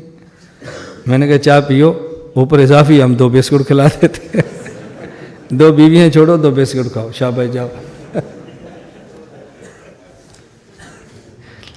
کچھ دن پہلے یہ مفتی نعمان صاحب بھی ساتھ تھے، مولانا ابوبکر بھی ساتھ تھے، ہم ایک جگہ پر گئے تو وہاں بہت بڑی ان کی فرنیچر کی مارکیٹ تھی، تو ہمیں دکھا رہے تھے یہ ہمارا باہر جاتا ہے اور یہ بیڈ اتنے لاکھ کا ہے۔ میں نے کہا اتنا مہنگا بیڈ لینے سے بہتر ہے ہم سستی سی ایک بیوی اور رکھ لیں۔ یہ ان کے لیے ذرا عجیب باتیں تھی، چونکہ وہ سیاسی لوگ تھے، چیئرمین وائس چیئرمین، کسی مولوی کے سامنے ایسی باتیں پہلی بار سن رہے تھے، تو میں نے کہا کوئی نہیں، ایک بار سنی، اگلی بار ان کی عادت بن جائے گی، چل پڑیں گے، یہ بھی مانوس ہو جائیں گے، پھر محسوس نہیں ہوگی۔ ایک دن بھائی خبیب مجھے یہ بھی کہہ رہے تھے، تو انہوں نے کہا بھائی جان پہلی شادی پر لوگ اس لیے اتنا پیسہ خرچ کرتے ہیں، ان کو پتہ ہے کہ دوسری کرنی نہیں ہے، پہلی پر لگا دو، اور ہمیں پتہ ہوتا ہے بھی ایک اور بھی کرنی ہے، اس لیے ہم تھوڑے سے خرچے پر ایک شادی کر لیتے ہیں۔ یہ باتیں دیکھو، میں آپ ہنس رہے ہیں، سمجھ آ رہی ہے بات؟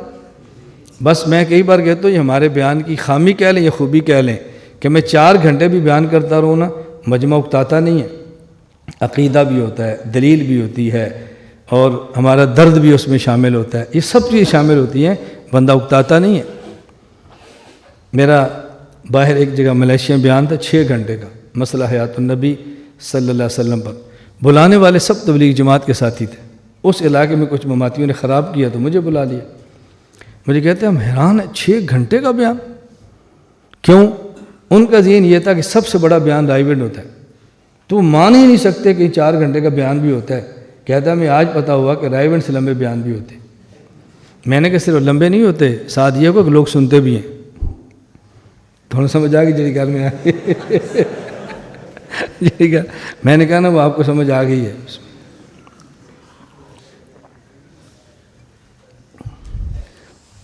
دیکھیں جی السؤال الثانی والعشرون، ہماری المحنت پھر رہ ہی نہ جائے۔ 22واں سوال، حل ذکرتم فی رسالت ما ان ذکر ولادتہ صلی اللہ علیہ وسلم کا جنم اشتمی کا نہیہ ام لا؟ کیا تم نے اپنے کسی رسالے میں لکھا ہے کہ رسول اکرم صلی اللہ علیہ وسلم کی ولادت کا تذکرہ کرنا یہ کنیا کے جنم منانے کی طرح ہے؟ مجوسیوں کا خدا ہے کنیا، تو جس طرح وہ اپنے کنم کا جنم دن مناتے ہیں، کیا حضور کی ولادت منانا ایسے ہی ہے؟ کیا تم نے کہیں لکھا ہے؟ جواب، ھذا ایضا من افتراءات، آپ پڑھو نہ کوئی تبلیغی ساتھی پڑھے، کوئی ہمارا تبلیغی بھائی پڑھے، ہم پڑھیں گے نا تو یہ اکابر سے ہٹ جائیں گے، یہ پڑھ لیں گے تو زیادہ ہمارا کوئی تبلیغی بھائی پڑھے۔ ھذا ایضا من افتراءات دجاجلہ ہے، آگے المبتدئین علیہ وعلی اکابرنا قد بینا سابقا ان ذکرہ علیہ السلام من احسن المندوبات۔ مجھے دجال پر ایک بات یاد آئی، وہاڑی میں ہمارے ایک دوست ہیں، تو ان نے کہا استاد جی ایک لطیفہ پیش آیا کہ ہم گھر میں اکٹھے بیٹھ کر آپ کی ویڈیو دیکھ رہے تھے جو آپ نے فلاں ایک مبتدع یا ملحد عالم کے خلاف ریکارڈ کرائی تھی، تو آپ کہتے تھے یہ دجال کذاب نے یہ کہا، دجال کذاب نے یہ کہا، چونکہ وہ کلپ وائز جواب تھا، پہلے اس کا کلپ ہوتا پھر میرا جواب ہوتا، پھر کلپ ہوتا پھر جواب ہوتا۔ اب کلپ آیا نا تو تصویر غائب ہوگی، پھر میں آ جاتا جواب جو دیتا تھا، اور جب اگلا کلپ آنا تو ظاہر ہے پھر میری تصویر ختم اس کی آتی، تو لڑکا کہتا ہے ہماری امی کہتی ہیں کہ مولانا گھمن صاحب نے ٹھیک کہا، یہ واقعتاً دجال ہے۔ مولانا گھمن صاحب نے ٹھیک کہا، یہ واقعتاً دجال ہے۔ دیکھو سامنے کھڑا ہوتا ہے نا، مولانا صاحب آتے ہیں تو چھپ جاتا ہے، اور جب مولانا صاحب جاتے ہیں پھر آ جاتا ہے، پھر جاتے ہیں پھر آ جاتا ہے، پھر آتے ہیں پھر چھپ جاتا ہے۔ یہ بالکل ہے ہی دجال مولانا صاحب ٹھیک آدھے. میں نے کہا چلو کسی نے ہماری بھی تائید تو کی نا. تو انہوں نے کہا یہ ہمارے اوپر افتراء ہے، یہ بہتان ہے، اس کا حقیقت سے کوئی تعلق اور واسطہ نہیں ہے. وحاصل ما ذکر الشیخ رحمہ اللہ تعالی، یہ اب سنیں ذرا. حضرت گنگوئی رحمۃ اللہ علیہ نے آپ کی ولادت مبارکہ پر یہ جو بات لکھی اس کا مطلب کیا ہے؟ فی مبحث القیام عند ذکر الولادت شریفہ ان من اعتقد قدوم روح شریفہ من عالم الارواح الی عالم الشہادہ. جو آدمی مجلس سے میلاد منعقد کرتا ہے اور اعتقاد ہوتا ہے کہ حضور کی روح عالم ارواح سے ہماری اس مجلس کے اندر آ گئی ہے، بتیقن بنفس الولادت المنیفت فی المجلس المولودیہ، اور وہ سمجھتا ہے کہ بالکل ایسے جیسے ولادت بندے کی حقیقتاً ہوتی ہے نا، ایسے حضور کی روح کی ولادت یہاں پہ ہوئی ہے. فعامل ما کان واجباً فی ساعت الولادت الماضیۃ الحقیقیہ فهو محتی متشبہ بالمجوس فی اعتقادہ، اور جو اسی طرح کے التزامات کرتا ہے جیسے حقیقتاً بچے کی ولادت کے وقت ہوتے ہیں، تو یہ گویا ایسے ہی کرتا ہے جیسے مجوسیوں کا اعتقاد ہے. تورد معبودم المعروف بکنیہ، اسے کنیہ کہتے ہیں. ان کا عقیدہ ہوتا ہے کہ ان کا جو معبود ہے نا کنیہ، وہ ہر سال پیدا ہوتا ہے. بمعاملۃ فی ذالک الیوم ما عمل فی وقت الولادت الحقیقیہ، اور وہ اس کے ولادت کے وقت ایسا طرز اختیار کرتے ہیں جیسے حقیقتاً بچہ پیدا ہو تو طرز اختیار ہوتا ہے. کیا مطلب؟ بچے کی پیدائش پر کچھ چیزیں جمع ہوتی ہیں، عورتیں جمع ہوتی ہیں، تو اس طرح پورا سسٹم بناتے ہیں جیسے ابھی بچے کی پیدائش ہو رہی ہے. اگر آپ یہ طرز کرتے ہیں تو یہ ان کے کنیہ کے جنم دن کی طرح ہے. آگے دیکھیں. او متشبہ بروافد الہند فی معاملاتہم، یا اس کا 10ویں محرم کے محرم کے ساتھ تشبہ ہوگا. وہ کیسے؟ حضرت حسین رضی اللہ تعالیٰ عنہ اور ان کے اتباع جو شہداء کربلا تھے، ان کے ساتھ یہ معاملہ کیسے کرتے ہیں؟ حیث یاتون بحکایت جمیع ما فعل معہم فی کربلا یوم عاشوراء قولا و فعلا، جیسے 10 محرم کو کربلا میں ان کے ساتھ ہوا تھا، یہ پورا نقشہ 10 محرم کو کھینچ دیتے ہیں. فیبنون الناشا، ایک میت رکھ دیتے ہیں، والکفنا، کفن دیتے ہیں، قبریں کھود دیتے ہیں، اس میں اس جھوٹی میتیں کو دفن کرتے ہیں، اور ساتھ جو اوزار جنگ کے ہیں، تیر، تلوار، نیزہ، وہ رکھ دیتے ہیں. ویسبغون الثیاب، اور کپڑوں پر خون لگا دیتے ہیں اور اس کے اوپر رونا شروع کر دیتے ہیں اور کہتے ہیں یہ حضرت حسین کی شہادت منائی جا رہی. اگر آپ حضور کی ولادت یوں مناتے ہیں تو روافض کے مشابہ ہے، اگر یوں مناتے ہیں تو ان کے کنیہ کے جنم مجوسیوں کی طرح ہے. حضرت گنگوئی نے یہ لکھا ہے، یہ نہیں لکھا کہ حضور پاک کی ولادت کا تذکرہ کرنا بدعت ہے، وہ تو ہم پہلے کہہ چکے ہیں. اگر ولادت ہو اور ان شرائط کے ساتھ اس کا تذکرہ ہو تو ہمارے بدعت نہیں ہے بلکہ ہمارے ہاں یہ عبادت ہے. دیکھیے آگے وہی بات پوری کی ہے. ونص عبارات المعربہ ہاکذا اما توجیہ ای القیام بقدوم روح شریفہ صلی اللہ علیہ وسلم من عالم الارواح الى عالم الشہادہ فیقومون تعظیما لہ فہذا ایضا من حماقاتہم لأن هذا الوجہ یقتضی القیام عند تحقق نفس الولادت الشریفہ بمتى تکرر الولادت فی هذه الایام فهذه اعادۃ الولادت الشریفہ مماثلۃ بفعل مجوس الہند حیث یاتون بعین حکایہ ولادت المعبود. سمجھ گئے؟ یہ جو کہتے ہیں حضور آگے ہیں، کھڑے ہو جائیں، سچ مچ آگے ہیں، اور پھر ہر سال آپ ایسے کرتے ہیں، تو ہر سال ولادت ہونا یہ مجوسیوں کا نظریہ ہے کہ ان کا کنیہ خدا ہر سال پیدا ہوتا ہے. اگر آپ ہر سال کہتے ہیں حضور کی ولادت ہے، روح آگے کھڑے ہو جاؤ، تو یہ تو ان کی طرح ہو گیا. آگے بین حکایت ولادت معبود کنی او مماثلۃ للروافض، یا یہ روافض کے مشابہ ہے. الذین ینقلون شہادت اہل البیت کل سنہ، وہ ہر سال شہادت مناتے ہیں، گویا کہ حسین ہر سال شہید ہو رہے ہیں، ہر سال. فمعاذ اللہ فعل هذا حکایت لولادت المنیفۃ الحقیقیہ بعد الحرکۃ بلا شک وشبہۃ حریۃ باللوم والحرمہ والفسق بل فعل هذا يزيد على فعل اولئک فانهم يفعلون في كل عام مرۃ واحدہ هؤلاء يفعلون هذه المخرفات الفرضیہ متى شاء. وہ تو سال میں ایک بار کرتے ہیں، سال میں کئی بار کرتے ہیں، یہ ان سے بھی آگے ہیں. تو یہ نہیں کہا کہ ہم اس کے مشابہ سمجھتے ہیں، اللہ تعالیٰ ہماری حفاظت فرمائے۔ السؤال الثالث والعشرون، حل قال شیخ الاجل علامت الزمان المولوی رشید احمد گنگوہی بفعلیت کسب الباری تعالی و عدم تذلیل قائل ذالک ام ھذا من الافتراءات الیہ، کیا مولانا گنگوہی رحمۃ اللہ علیہ نے فتاوی رشیدیہ میں لکھا ہے کہ اللہ تعالیٰ جھوٹ بولتے ہیں اور جس کا یہ عقیدہ نہ ہو وہ گمراہ ہے؟ کہیں لکھا ہے؟ فرمایا الذی نسب الی الشیخ الاجل الاوحد الابجل علامت الزمانی فرید عصری و اوانی مولانا گنگوہی رحمۃ اللہ علیہ من انہ کان قائلا بفعلیت الکذب، کہتے ہیں یہ بالکل جھوٹ ہے، حضرت نے کہیں نہیں لکھا کہ اللہ جھوٹ بولتا ہے اور جو عقیدہ نہ رکھے وہ ضال اور گمراہ ہے، بالکل کہیں نہیں لکھا، بلکہ گنگوہی رحمۃ اللہ کا فتویٰ فتاوی رشیدیہ صفحہ 119 پر بالکل موجود ہے۔ یہ فرماتے ہیں آگے، ہی عربیت اور مصحت اور مختوم بختام علماء مکہ علماء مدینہ منورہ کی مورے بھی ہیں، اس کا خلاصہ یہ لکھا ہے کہ مولانا گنگوہی رحمۃ اللہ فرماتے ہیں ان اللہ تعالی منزہ من ان یتصف بصفت الکذب ولیست فی کلام شائبۃ الکذب ابدا کما قال اللہ تعالی ومن اصدق من اللہ قیلا ومن یعتقد ویتفوہ بانہ تعالی یکذب فہو کافر ملعون قطعا مخالف الکتاب والسنہ و اجماع الامہ۔ نعم اعتقاد اہل ایمان انما قال اللہ تعالی فی القرآن فی فرعون و حامان و ابی لہب انہم جہنمیون فهو حکم قطعی لا یفعل خلاف ابدا لکنہ تعالی قادر علی ان یدخل الجنہ ولیس بعاجز عن ذلک ولا یفعل ھذا ما اختیاری قال اللہ تعالی ولو شئنا لآتینا کل نفس ھداها ولکن حق القول منی لأملأن جہنم من الجنۃ والناس اجمعین۔ حضرت گنگوہی لکھتے ہیں کہ اللہ کا کلام سچا ہے، اس میں کذب کا شبہ بھی نہیں، جو سمجھتا ہے کہ کذب کا شبہ ہے وہ کافر ہے۔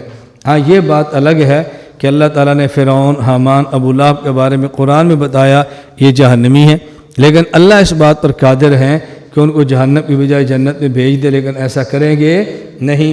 جیسے اللہ فرماتے ہیں وَلَوْ شِئْنَا لَآتَيْنَا كُلَّ نَفْسٍ هُدَاهَا، ہم چاہیں تو ہر کسی کو ہدایت دے سکتے ہیں لیکن ہر کسی کو ہدایت دیتے نہیں۔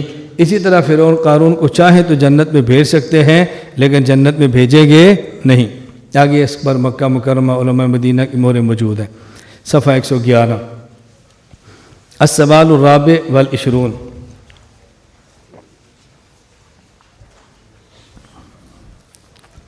هل تعتقدون امکان وقوع الکذب فی کلام من کلام المولا عز وجل سبحانہ ام کیف الامر، کیا تمہارا یہ عقیدہ ہے کہ اللہ تعالیٰ کے کلام میں وقوع کذب ممکن ہے؟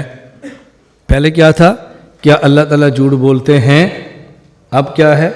کیا اللہ تعالیٰ کبھی جھوٹ بول سکتے ہیں؟ کیا تمہارا عقیدہ ہے؟ جواب، نحن و مشائخنا رحمہ اللہ تعالی نذعن و نتیقن بأن كل كلام صدر عن الباری عز وجل او سيصدر عنه فهو مقطوع الصدق مجزوم بمطابقته للواقع وليس في كلام من كلام تعالى شائبة كذب ومظنة خلاف اصلا بلا شبهة، ومن اعتقد خلاف ذلك او توهم بالكذب في شيء من كلامه فهو کافر ملحد زندیق لیس له شائبۃ من الایمان۔ ہمارا عقیدہ ہے اللہ تعالیٰ ہمیشہ سچ بولتے ہیں، اللہ تعالیٰ کے سچ بولنا یقینی ہے، اللہ تعالیٰ کے کلام میں کوئی جھوٹ کا شبہ نہیں ہے، اور جو یہ کہتا ہو کہ جھوٹ کا شبہ ہے وہ ہمارے یہاں کافر اور زندیق ہے۔ یہ ہمارا عقیدہ ہے، اللہ جھوٹ بولتے ہیں اور اللہ کے کلام میں جھوٹ کا کوئی شبہ موجود نہ کذب ہو سکتا ہے نہ شائبہ کذب ہو سکتا ہے، ہمارا یہ عقیدہ ہے۔ آگے دیکھیں، السؤال الخامس والعشرون، هل نسبتم في تالیفکم الى بعض الاشاعرہ القول بامکان الکذب وعلى تقدیرها فما المراد بذلك وهل عندكم نص على هذا المذهب من المعتمدین بین امرنا على وجه، کیا تم نے اپنے کسی کتاب میں اشاعرہ کی طرف یہ بات منسوب کی ہے کہ وہ امکان کذب کے قائل ہیں؟ اور اگر تم نے لکھا ہے وہ امکان کذب کے قائل ہیں تو پھر تمہارے یہاں اس کا مطلب کیا ہے؟ وَهَلْ عِنْدَكُمْ نَصٌّ عَلَى هَذَا الْمَذْهَبِ، کیا تمہارے پاس اس کی صاف نص موجود ہے تو وضاحت فرمائیں۔ اب دیکھیں ذرا، یہ تھوڑی سی عبارت پڑھ لیں، باقی میں زبانی مفہوم عرض کرتا ہوں۔ الاصل فی انه وقع النزاع بیننا بین المنطقیین من اہل الہند والمبتدعۃ منہم فی مقدوریت خلاف ما وعد به الباری سبحانہ وتعالی او اخبر به او ارادہ وامثالها فقالوا ان خلاف هذه الاشیاء خارج عن القدرة القدیمہ مستحیل عقلا لا يمكن ان يكون مقدور له تعالی وواجب علیہ ما یطابق الوعد والخبر والارادہ والعلم۔ ہمارا اور جو بدعتی منطقی ہیں ان کا اختلاف ہے، وہ کہتے ہیں کہ جو اللہ تعالیٰ نے فرما دیا اس کے خلاف کرنے پر اللہ قادر ہی نہیں ہے، یعنی اللہ نے فرمایا کہ فرعون جہنم میں جائے گا، اب اس کو جنت پر بھیجنے پر قادر ہے، یہ ان کا ذہن ہے کہ اللہ اپنے خلاف کرنے پر قادر نہیں ہے۔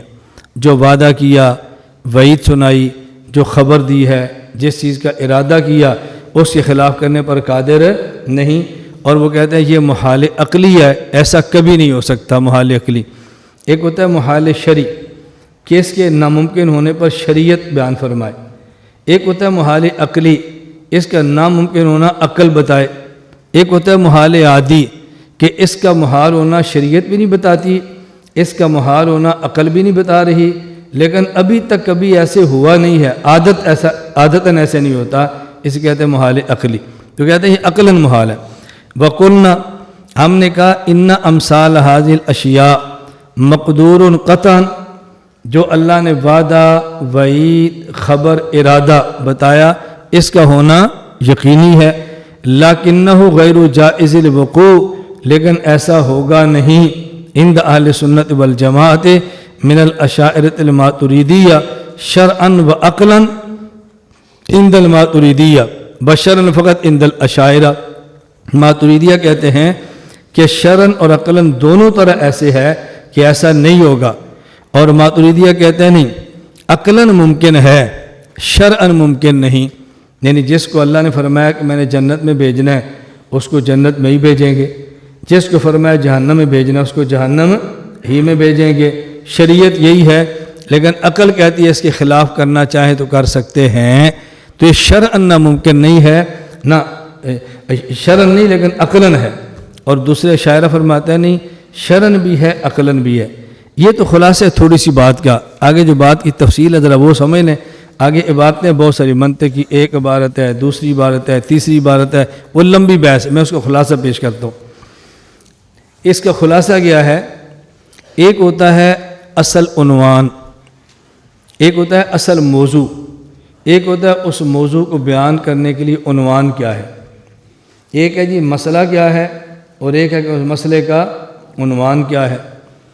اصل میں مسئلہ اور تھا اور ان لوگوں نے عنوان اور دے دیا ہے، مسئلہ بھی اور تھا، عنوان بھی اور تھا، اور ان لوگوں نے عنوان اور دے دیا۔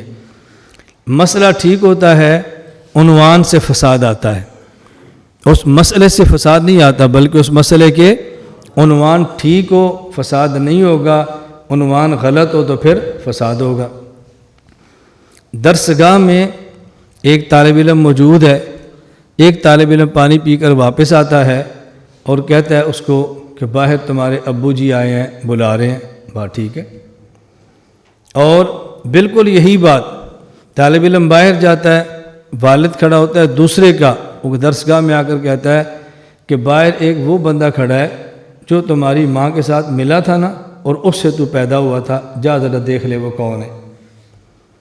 یہ بات ٹھیک ہے غلط ہے؟ ٹھیک ہے، عنوان غلط ہے۔ اب یہ لڑکا اس کے گلے پڑ جائے گا، وہ آ کر کہتا ہے استاد جی میں نے کوئی غلط بات کی ہے؟ نہیں، ٹھیک ہی ہے، تو پھر یہ مجھے کیوں مارتے؟ پوچھو رہے تھے۔ تو یہ جھگڑا عنوان سے ہوا یا اصل بات سے ہوا؟ عنوان بدلا تو جھگڑا ہو گیا۔ میں سمجھانے کے لیے ایک مثال دیا کرتا ہوں، ہندوستان، بنگلہ دیش، پاکستان، یہ ہند کے تقسیم ہونے سے 3 ملک بنے ہیں۔ ہندوستان تقسیم ہوا تو بنگلہ دیش، پاکستان، انڈیا بنا۔ جب یہ تقسیم ہو رہا تھا اس وقت حضرت مدنی، حضرت بخاری، مولانا ابوالکلام آزاد، یہ ان اکابر میں سے تھے جو کہتے تھے پاکستان کو تقسیم نہیں ہونا چاہیے۔ جب تقسیم ہو گیا پاکستان بھی بن گیا، بنگلہ دیش بھی بن گیا، انڈیا بھی بن گیا۔ تو جو ان کو بدنام کرتے ہیں وہ کہتے ہیں کہ مولانا حسین احمد مدنی قیام پاکستان کے خلاف تھے، مولانا عطاء اللہ شاہ بخاری قیام پاکستان کے خلاف تھے، مولانا ابوالکلام آزاد قیام پاکستان کے خلاف تھے۔ قیام پاکستان کے خلاف نہیں تھے، تقسیم ہند کے مخالف تھے۔ تو جھگڑا تقسیم ہند پر تھا نا، اور وہ کہتے ہیں ہند تقسیم نہیں ہونا چاہیے۔ وہ قیام پاکستان کے مخالف نہیں تھے، تقسیم ہند کے مخالف تھے، لیکن مخالفین نے بدنام کرنے کے لیے اور تقسیم ہند کے عنوان کو قیام پاکستان سے بدل دیا کہ جی دیوبندیوں کے بزرگ تو پاکستان بننے کے مخالف تھے۔ تو قیام پاکستان الگ ایشو ہے اور تقسیم ہند، یہ بات سمجھ آ گئی ہے نا، یہ الگ ایشو ہے۔ اور اس پر دونوں کے دلائل فریقین کے اتنے مضبوط تھے کہ کم از کم میرے اور آپ جیسا بندہ فیصلہ نہیں کر سکتا کہ ہم کس کو ٹھیک کہیں اور کس کو غلط کہیں۔ حضرت مدنی وغیرہ ان حضرات کی رائے یہ تھی اگر یہ ہند اکٹھا رہے تو کرۂ ارض پر اس سے بڑا اور مضبوط طاقتور ملک کوئی نہیں ہوگا، کوئی آنکھ اٹھا کر بھی اس کی طرف نہیں دیکھے گا۔ باقی رہ گیا مسئلہ اسلام کا، وہ بہت آسان ہے۔ جس صوبے میں مسلمان زیادہ ہیں پبلک لا ان کا بنا دو اور ہندوؤں اور سکھوں کو اقلیت کے حقوق دے دو، اور جس صوبے میں ہندو یا سکھ زیادہ ہیں پبلک لا ان کا بنا دو، مسلمان کو اقلیت کے حقوق دے کر مذہبی آزادی دے دو، اسلام پہ عمل بھی ہوتا رہے گا اور طاقتور ترین مسلمان بھی رہیں گے، نہ نقصان ان کو پہنچے گا نہ نقصان مسلمان کو پہنچے گا، ان کی طاقت کو چیلنج کوئی نہیں کر سکتا۔ بات سمجھئے؟ اور جب ہم نے ہندوستان کو تقسیم کر دیا تو ہند 3 ملکوں میں بٹ جائے گا اور ہمارا مخالف ایک ایک ملک کو توڑتا اور کھاتا رہے گا اور ہماری طاقت تقسیم ہو جائے گی، اور یہ 3 ملک کسی اور کے خلاف لڑنے کی بجائے ہمیشہ آپس میں لڑتے رہیں گے تو مسلمانوں کی طاقت توانائی تباہ ہو جائے گی۔ یہ دلیل بالکل ٹھیک ہے۔ حضرت تھانوی رحمہ اللہ فرماتے تھے نہیں، ہندوستان کو تقسیم کرو، بنگلہ دیش بھی ہے، یہ نام تو پاکستان بعد میں تجویز ہوا نا، تقسیم کرو، ایک الگ مسلمانوں کا ملک ہوگا، ہندوستان میں رہنے والے مسلمان وہاں چلے جائیں گے، مسلمانوں کی اپنی طاقت ہوگی، 100% اسلام نافذ ہوگا، اپنے اسلامی ملک میں رہ کر کے پیش قدمی کر کے مسلمانوں کا مزید دوسرے علاقوں میں دفاع کرنا چاہیں تو تب بھی کر سکیں گے، لیکن یہ تب ہوگا کہ جب مسلمانوں کا الگ ملک ہوگا۔ حضرت مدنی فرماتے تھے الگ ہوگا تو اتنا چھوٹا ہوگا، آئندہ دور میں آنے والی کوئی بھی بڑی طاقت اس کو ہڑپ کر جائے گی، یہ چھوٹے کے لیے اپنا وجود بنانا مشکل ہوگا، یہ کسی دوسرے مسلمان کے حق میں جا کر لڑیں گے کیسے؟ یہ دلیل بھی ٹھیک ہے۔ اب آپ کس کو غلط کو یا کس کو ٹھیک ہو، لیکن جب پاکستان بن گیا پھر حضرت مدنی، حضرت بخاری، حضرت مولانا ابوالکلام آزاد یہ سارے اس بات پر متفق تھے کہ اس جگہ پر اختلاف ہو سکتا ہے کہ ایک مسجد موجود ہے اور ساتھ قریب جگہ پر اور مسجد بنے یا نہ بنے، کیونکہ ایک مسجد نمازیوں کے تقاضے پورے کر رہی ہے لہذا قریب دوسری مسجد کی ضرورت نہیں، لیکن جب دوسری مسجد بن جائے خواہ اس کی حاجت نہ ہو، پھر جس طرح پہلی مسجد کو بچانا فرض ہے دوسری مسجد کو بچانا اور آباد رکھنا بھی فرض ہے۔ اب پاکستان بن گیا، اس کا دفاع ایمان سمجھ کر کریں گے۔ یہی وجہ امیر شریعت عطاء اللہ شاہ بخاری پاکستان آگے، حضرت مدنی وہاں پر آگے۔ بھئی اگر سب پاکستان چلے جائیں گے تو ہندوستان میں رہنے والے مسلمان کا کیا بنے گا، اور سارے یہاں ٹھہر جائیں گے تو جو پاکستان چلا گیا اس کی رہنمائی کون کرے گا؟ تو حضرت بخاری پاکستان آگے ان کی رہنمائی کے لیے، حضرت مدنی وہاں ٹھہر گئے ہندوستان کے مسلمانوں کو بچانے کے لیے۔ اب دیکھو اس طرح حفاظت کی، اور آج بالکل ہم پاکستان کا تحفظ ایک مسجد اور مدرسے کی طرح کرتے ہیں۔ ہم کہتے ہیں جس طرح مدرسے اور مسجد، خانقاہ اور تبلیغی مرکز کی حفاظت ضروری ہے، اسی طرح پاکستان کی حفاظت بھی ضروری ہے۔ اس کی حفاظت کے لیے جان جاتی ہے جائے، مال لگتا ہے لگائے، ہمیں قربانی جتنی بھی دینی پڑی ہم دیں گے، لیکن پاکستان کے تقدس عزت پر کبھی بھی آنچ، بولو کبھی بھی آنچ نہیں آنے دیں گے۔ پاکستان بنایا ہمارے اکابر نے ہے، بچانا ہم نے ہے، اور یہ پاکستان کا جو پرچم ہے لہرایا ہمارے اکابر نے ہے، اب اس کو ہم لہراتے رہیں گے۔ جس پرچم کو اکابرین علماء دیوبند نے لہرایا ہے، میں اور آپ عزم کریں کہ ہم کبھی بھی اس پرچم کو سرنگوں نہیں ہونے دیں گے انشاءاللہ۔ ہاتھ کھڑے کر کے عزم کرتے ہیں انشاءاللہ، ہم کبھی اس پرچم کو سرنگوں نہیں ہونے دیں گے انشاءاللہ۔ یہ ہمت سے کام لو۔ ہم بہت چھوٹے ہیں، جس طرح میں نے کل علماء دیوبند کی جماعتوں پر بات کی ہے نا، اسی طرح میں پاکستان کے بارے میں بات کرتا ہوں۔ میری نظر بندی آتی ہے، میں کہتا ہوں یار پاکستان کو ٹوٹ جانا چاہیے، تباہ ہو جانا چاہیے، میری نظر بندی آ گئی ہے، اور یار میں نظر بند آ گیا ہوں، باقی 10 لاکھ علماء تو محفوظ ہے نا، یہ ٹوٹ گیا تو باقی 10 لاکھ کا کیا بنے گا؟ میں اپنی نظر بندی پر پاکستان کے مخالف ہو جاتا ہوں۔ یار میری نظر بندی ایک D C O D P او کی غلط فہمی کی وجہ سے ہوئی ہے، غلط فہمی دور ہوگی تو D C O D P او مجھے کبھی بھی نظر بند نہیں کریں گے۔ آج سے 3 سال نظر بندی ہوتی تھی، اس سال ہمارا نظر بندی کا آرڈر نہیں ہے۔ جب پہلے ان کو شکایتیں جاتی تھی نظر بند کر لیتے تھے، جب شکایتیں جانی ختم ہو گئی ہیں نظر بندی ختم ہو گئی۔ میری گزارش سمجھے، میں قصور ایک بار جلسے پر گیا تو جب وہاں پہنچا تو پولیس 2 ڈالے ایس ایچ او، میں نے کہا یہ کیا؟ انہوں نے کہا جی ہم نے جلسے کا اعلان کیا ہے، ساتھ ہی غیر مقلدوں نے اعلان کر دیا ہے، ان کا مولوی بھی ہمارا بھی ہے، تھانے والے پہنچ گئے۔ میں نے کہا جلسے پر پابندی تو نہیں؟ کہا جی نہیں ہے۔ میں نے کہا ٹھیک ہے۔ میں جب سٹیج پر گیا، اب پولیس گاڑی سے اتر کے ہمارے جلسہ گاہ کے باہر کھڑی ہوگی، ایس ایچ او صاحب بھی آ گئے۔ میں نے خطبے کے بعد آغاز یہاں سے کیا کہ مجھے جب یہاں کر پتہ چلا کہ ایس ایچ او صاحب 2 گاڑیاں پولیس کی لے کر ہمارے جلسے کے باہر کھڑے ہیں، میں بہت خوش ہوا۔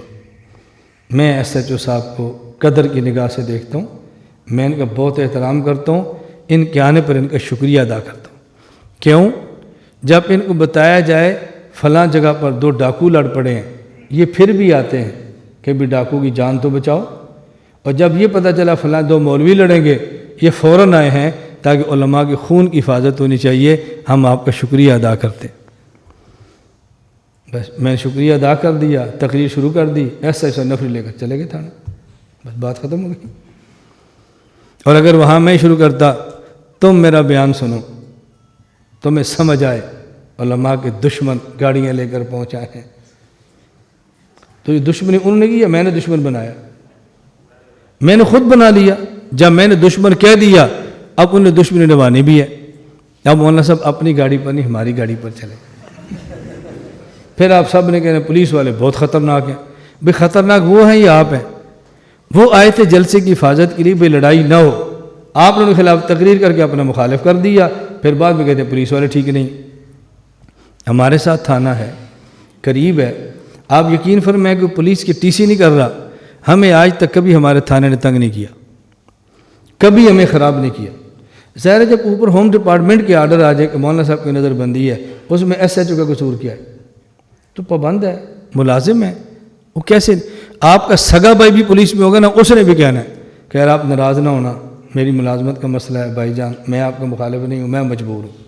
آپ نے کہنا چلو ٹھیک ہے کوئی بات نہیں، میں بھائی کی خاطر آیا ہوں۔ میں اس لیے گزارش کر رہا ہوں بلا وجہ انتظامیہ سے پھڈے نہ لو، بلا وجہ اداروں سے مت ٹکراؤ۔ ہمارے ہاں ہر بندہ کہہ رہا ہے ادارے بن گئے ہیں، ایجنسیاں بہت بن گئی ہیں، اللہ ہماری حفاظت فرمائے۔ میں نے کہا بالکل اللہ ہماری حفاظت فرمائے، اور ساتھ ان اداروں کی بھی حفاظت فرمائے جو بن گئے ہیں۔ یہ ادارے آپ کے خلاف نہیں بنے، یہ ادارے ملک دشمن کے خلاف بنے ہیں۔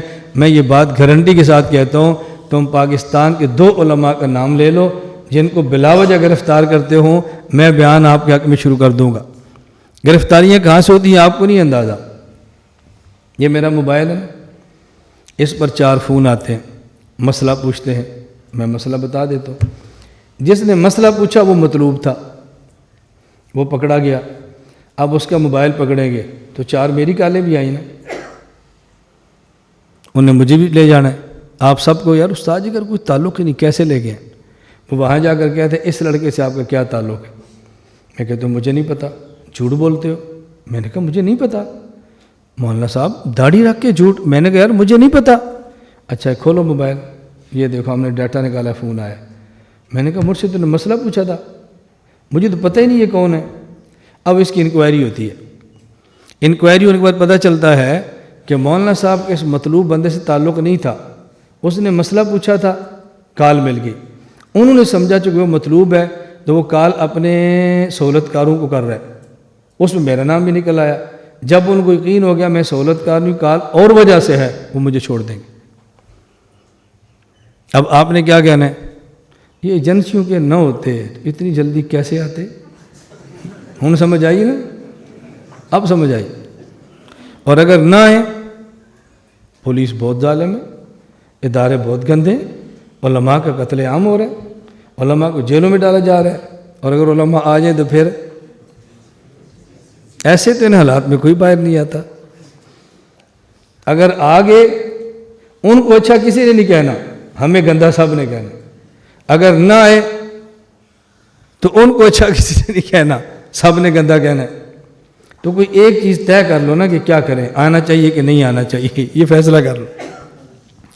آپ یقین فرماؤ، میں اللہ کی قسم اٹھا کر یہ بات آپ کو سمجھا رہا ہوں، میں اداروں اور ایجنسیوں کے تحفظ نہیں کر رہا، میں حقیقی صورتحال بتا رہا ہوں کہ گرفتاریاں کیوں ہوتی ہیں، یہ چھاپے کیوں پڑتے ہیں، بندے کیوں گرفتار کیے جاتے ہیں۔ ہماری بلا وجہ سے ایک مخالفت شروع ہو جاتی ہے۔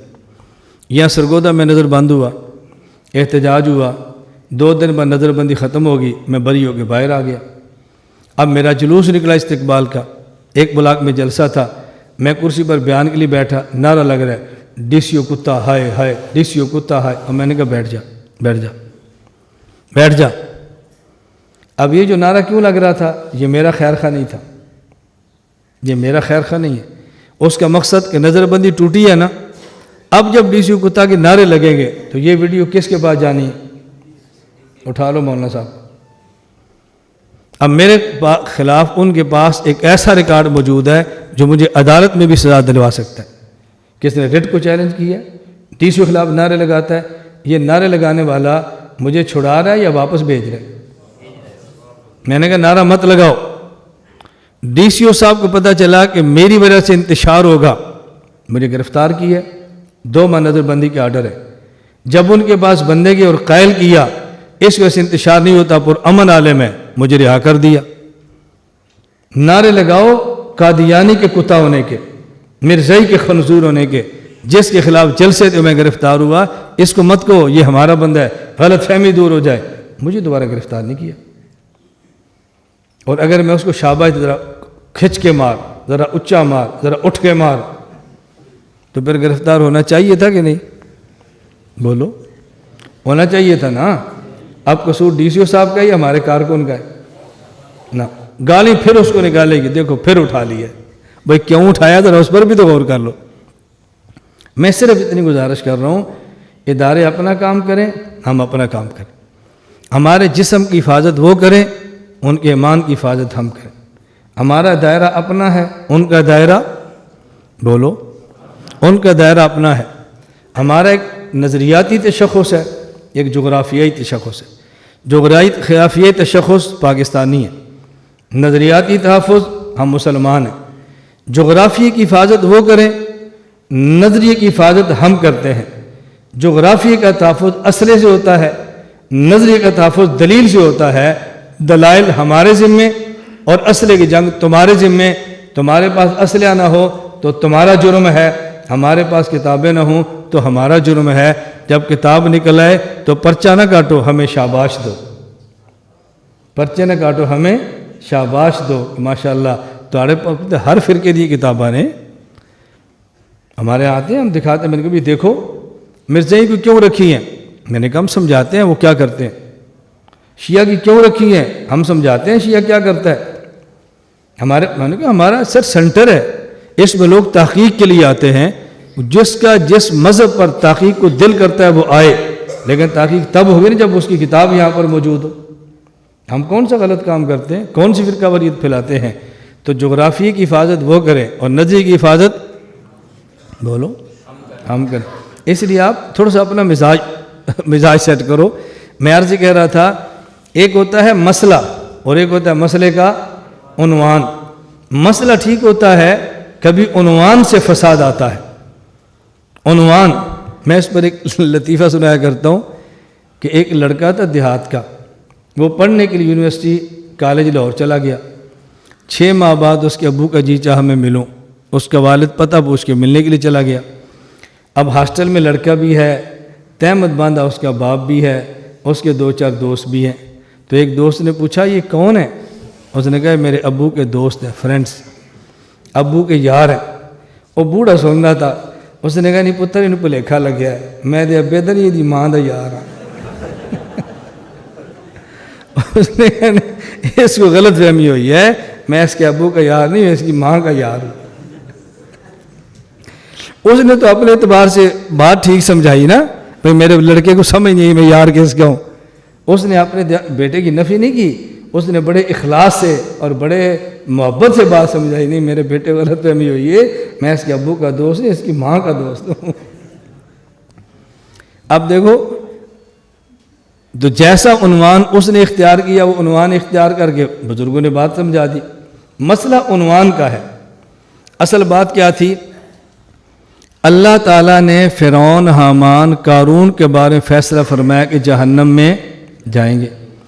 کیا اللہ ان کو جہنم کی بجائے جنت پر بھیجنے پر قادر ہیں یا نہیں؟ یہ ہے عموم قدرت۔ یہ کیا ہے؟ عموم قدرت۔ ہم نے کہا کہ اللہ قادر ہیں، یہ عموم قدرت ہے۔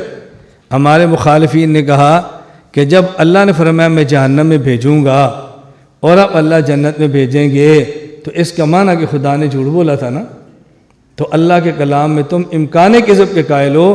ہم نے کہا امکان کذب نہیں، عموم قدرت باری تعالیٰ۔ اس مسئلے کا عنوان امکان کذب رکھیں گے تو فتوے لگ جائیں گے، اور اس کا عنوان عموم قدرت باری تعالیٰ رکھیں گے تو عقیدت بڑھ جائے گی۔ عنوان امکان کذب نہیں تھا، عنوان عموم قدرت باری تعالیٰ تھا۔ اگلی بات پر ہم کہتے ہیں اللہ کر تو سکتے ہیں لیکن کریں گے کبھی نہیں، اسے کہتے ہیں تنزیہ باری تعالیٰ۔ تو ہمارا اعتقاد عموم قدرت باری تعالیٰ کا بھی ہے اور تنزیہ قدرت باری تعالیٰ کا بھی ہے۔ اپنے فرمانے کے خلاف کرنے پر قادر ہیں، یہ عموم قدرت ہے، لیکن کبھی ایسا کریں گے نہیں، یہ تنزیہ باری تعالیٰ ہے۔ ہم عموم کے بھی قائل ہیں اور تنزیہ کے بھی قائل ہیں۔ یہاں یہ بات سمجھیں، ایسا کریں گے کیوں نہیں؟ کریں گے کیوں نہیں؟ ہم نے کہا دنیا میں 3 چیزیں ہیں، نمبر 1 ممکنات، نمبر 2 واجبات، اور نمبر 3 محالات۔ ممکنات جو ہو بھی سکے نہ بھی ہو سکے، واجبات جن کا ہونا ضروری ہے اس کا عدم کبھی نہ ہو، ناممکن جس کا نہ ہونا ضروری ہے اور وجود کبھی نہ ہو۔ توجہ رکھنا، اب ایک ہے ممکن، ایک ہے واجب اور ایک ہے محال۔ ان تینوں کو پیدا اللہ نے کیا، ممکن کو بھی، واجب کو بھی اور محال کو بھی۔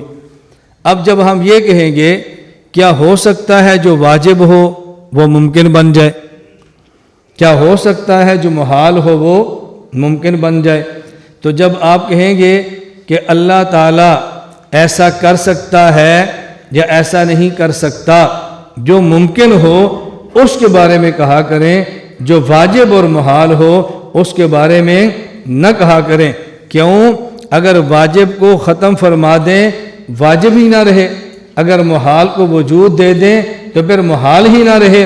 اس کو علم الکلام میں کہتے ہیں کہ قدرت کا تعلق ممکنات کے ساتھ ہوتا ہے، قدرت کا تعلق واجبات اور محالات کے ساتھ نہیں ہوتا۔ اگر واجبات کے ساتھ قدرت کا تعلق جوڑو گے کہ اس کے خلاف کر سکتے ہیں، واجب واجب نہ رہا، ممکن سے تعلق محال سے تعلق جوڑو گے اس کے خلاف کر سکتے ہیں، محال محال نہ رہا، اس لیے اس کا تعلق ممکنات کے ساتھ ہوتا ہے۔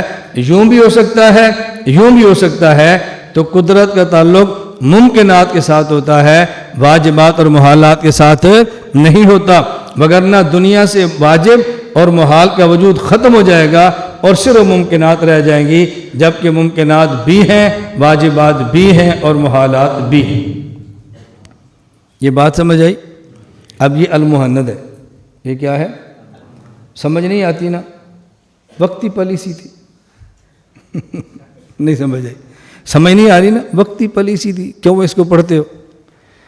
حرمت ننوتی کی بات نہیں سمجھ آئی، تفرد تھا، کیوں پڑھتے ہو؟ بھئی یہ کہو نا سمجھ نہیں آتی، یہ کتنی آسان سی بات ہے، نہیں سمجھ نہیں آتی، کسی کو تفرد کہہ دینا ہے اور کسی کو وقتی پالیسی کہہ دینی ہے۔ 26واں سوال، ما قولکم فی القادیانی الذی یدعی المسیحیۃ والنبوۃ فإن أناسا ينسبون إليكم حبه ومدحه فالمرجو من مكارم أخلاقكم أن تبينوا لنا هذه الأمور بيانا شافيا ليتضح صدق القائلين وكذبهم ولا يبقى الريب الذي حدث في قلوبنا من تشویشات الناس۔ مرزا غلام احمد قادیانی جس نے مسیح اور نبی ہونے کا دعویٰ کیا، تمہاری کیا رائے ہے؟ بعض لوگ تمہاری طرف منسوب کرتے ہیں کہ تم اس کی تعریف کرتے ہو، مدح کرتے ہو، تمہاری رائے کیا ہے؟ جواب، فرمایا جملۃ قولنا وقول مشائخنا فی القادیانی الذی یدعی النبوۃ والمسیحیہ انا کنا فی بدء امرہ ما لم یظہر علینا لنا منہ سوء اعتقاد بل بلغنا انہ یؤید الاسلام ویبطل جمیع الادیان التی سواہ بالبراہین والدلائل نحسن الظن به علی ما هو اللائق للمسلم بالمسلم ونؤول بعض اقواله ونحمل على محمل حسن ثم لما ادعى النبوۃ والمسیحیۃ وانکر رفع اللہ تعالی المسیح الى السماء وظہرنا من خبث اعتقاده وزندقته افتى مشائخنا رضوان اللہ تعالی علیہ بکفرہ بفتوى شیخنا مولانا رشید احمد الگنگوہی فی کفر القادیانی قد طبعت وشات یوجد کثیر منها في أيدي الناس لا يبقى فيها خفاء إلا أنه لما كان مقصود المبتدئين تهييج السفهاء الهند وجهالهم علينا وتنفير علماء الحرمين وأهل فتياها وقضاتها وأشرافهما منا لأنهم علموا أن العرب لا يحسنون الهندية بل لا يبلغ لديهم الكتب والرسائل الهندية افتروا علينا هذه الأكاذيب فالله المستعان وعليه التوكل وبه الاعتصام۔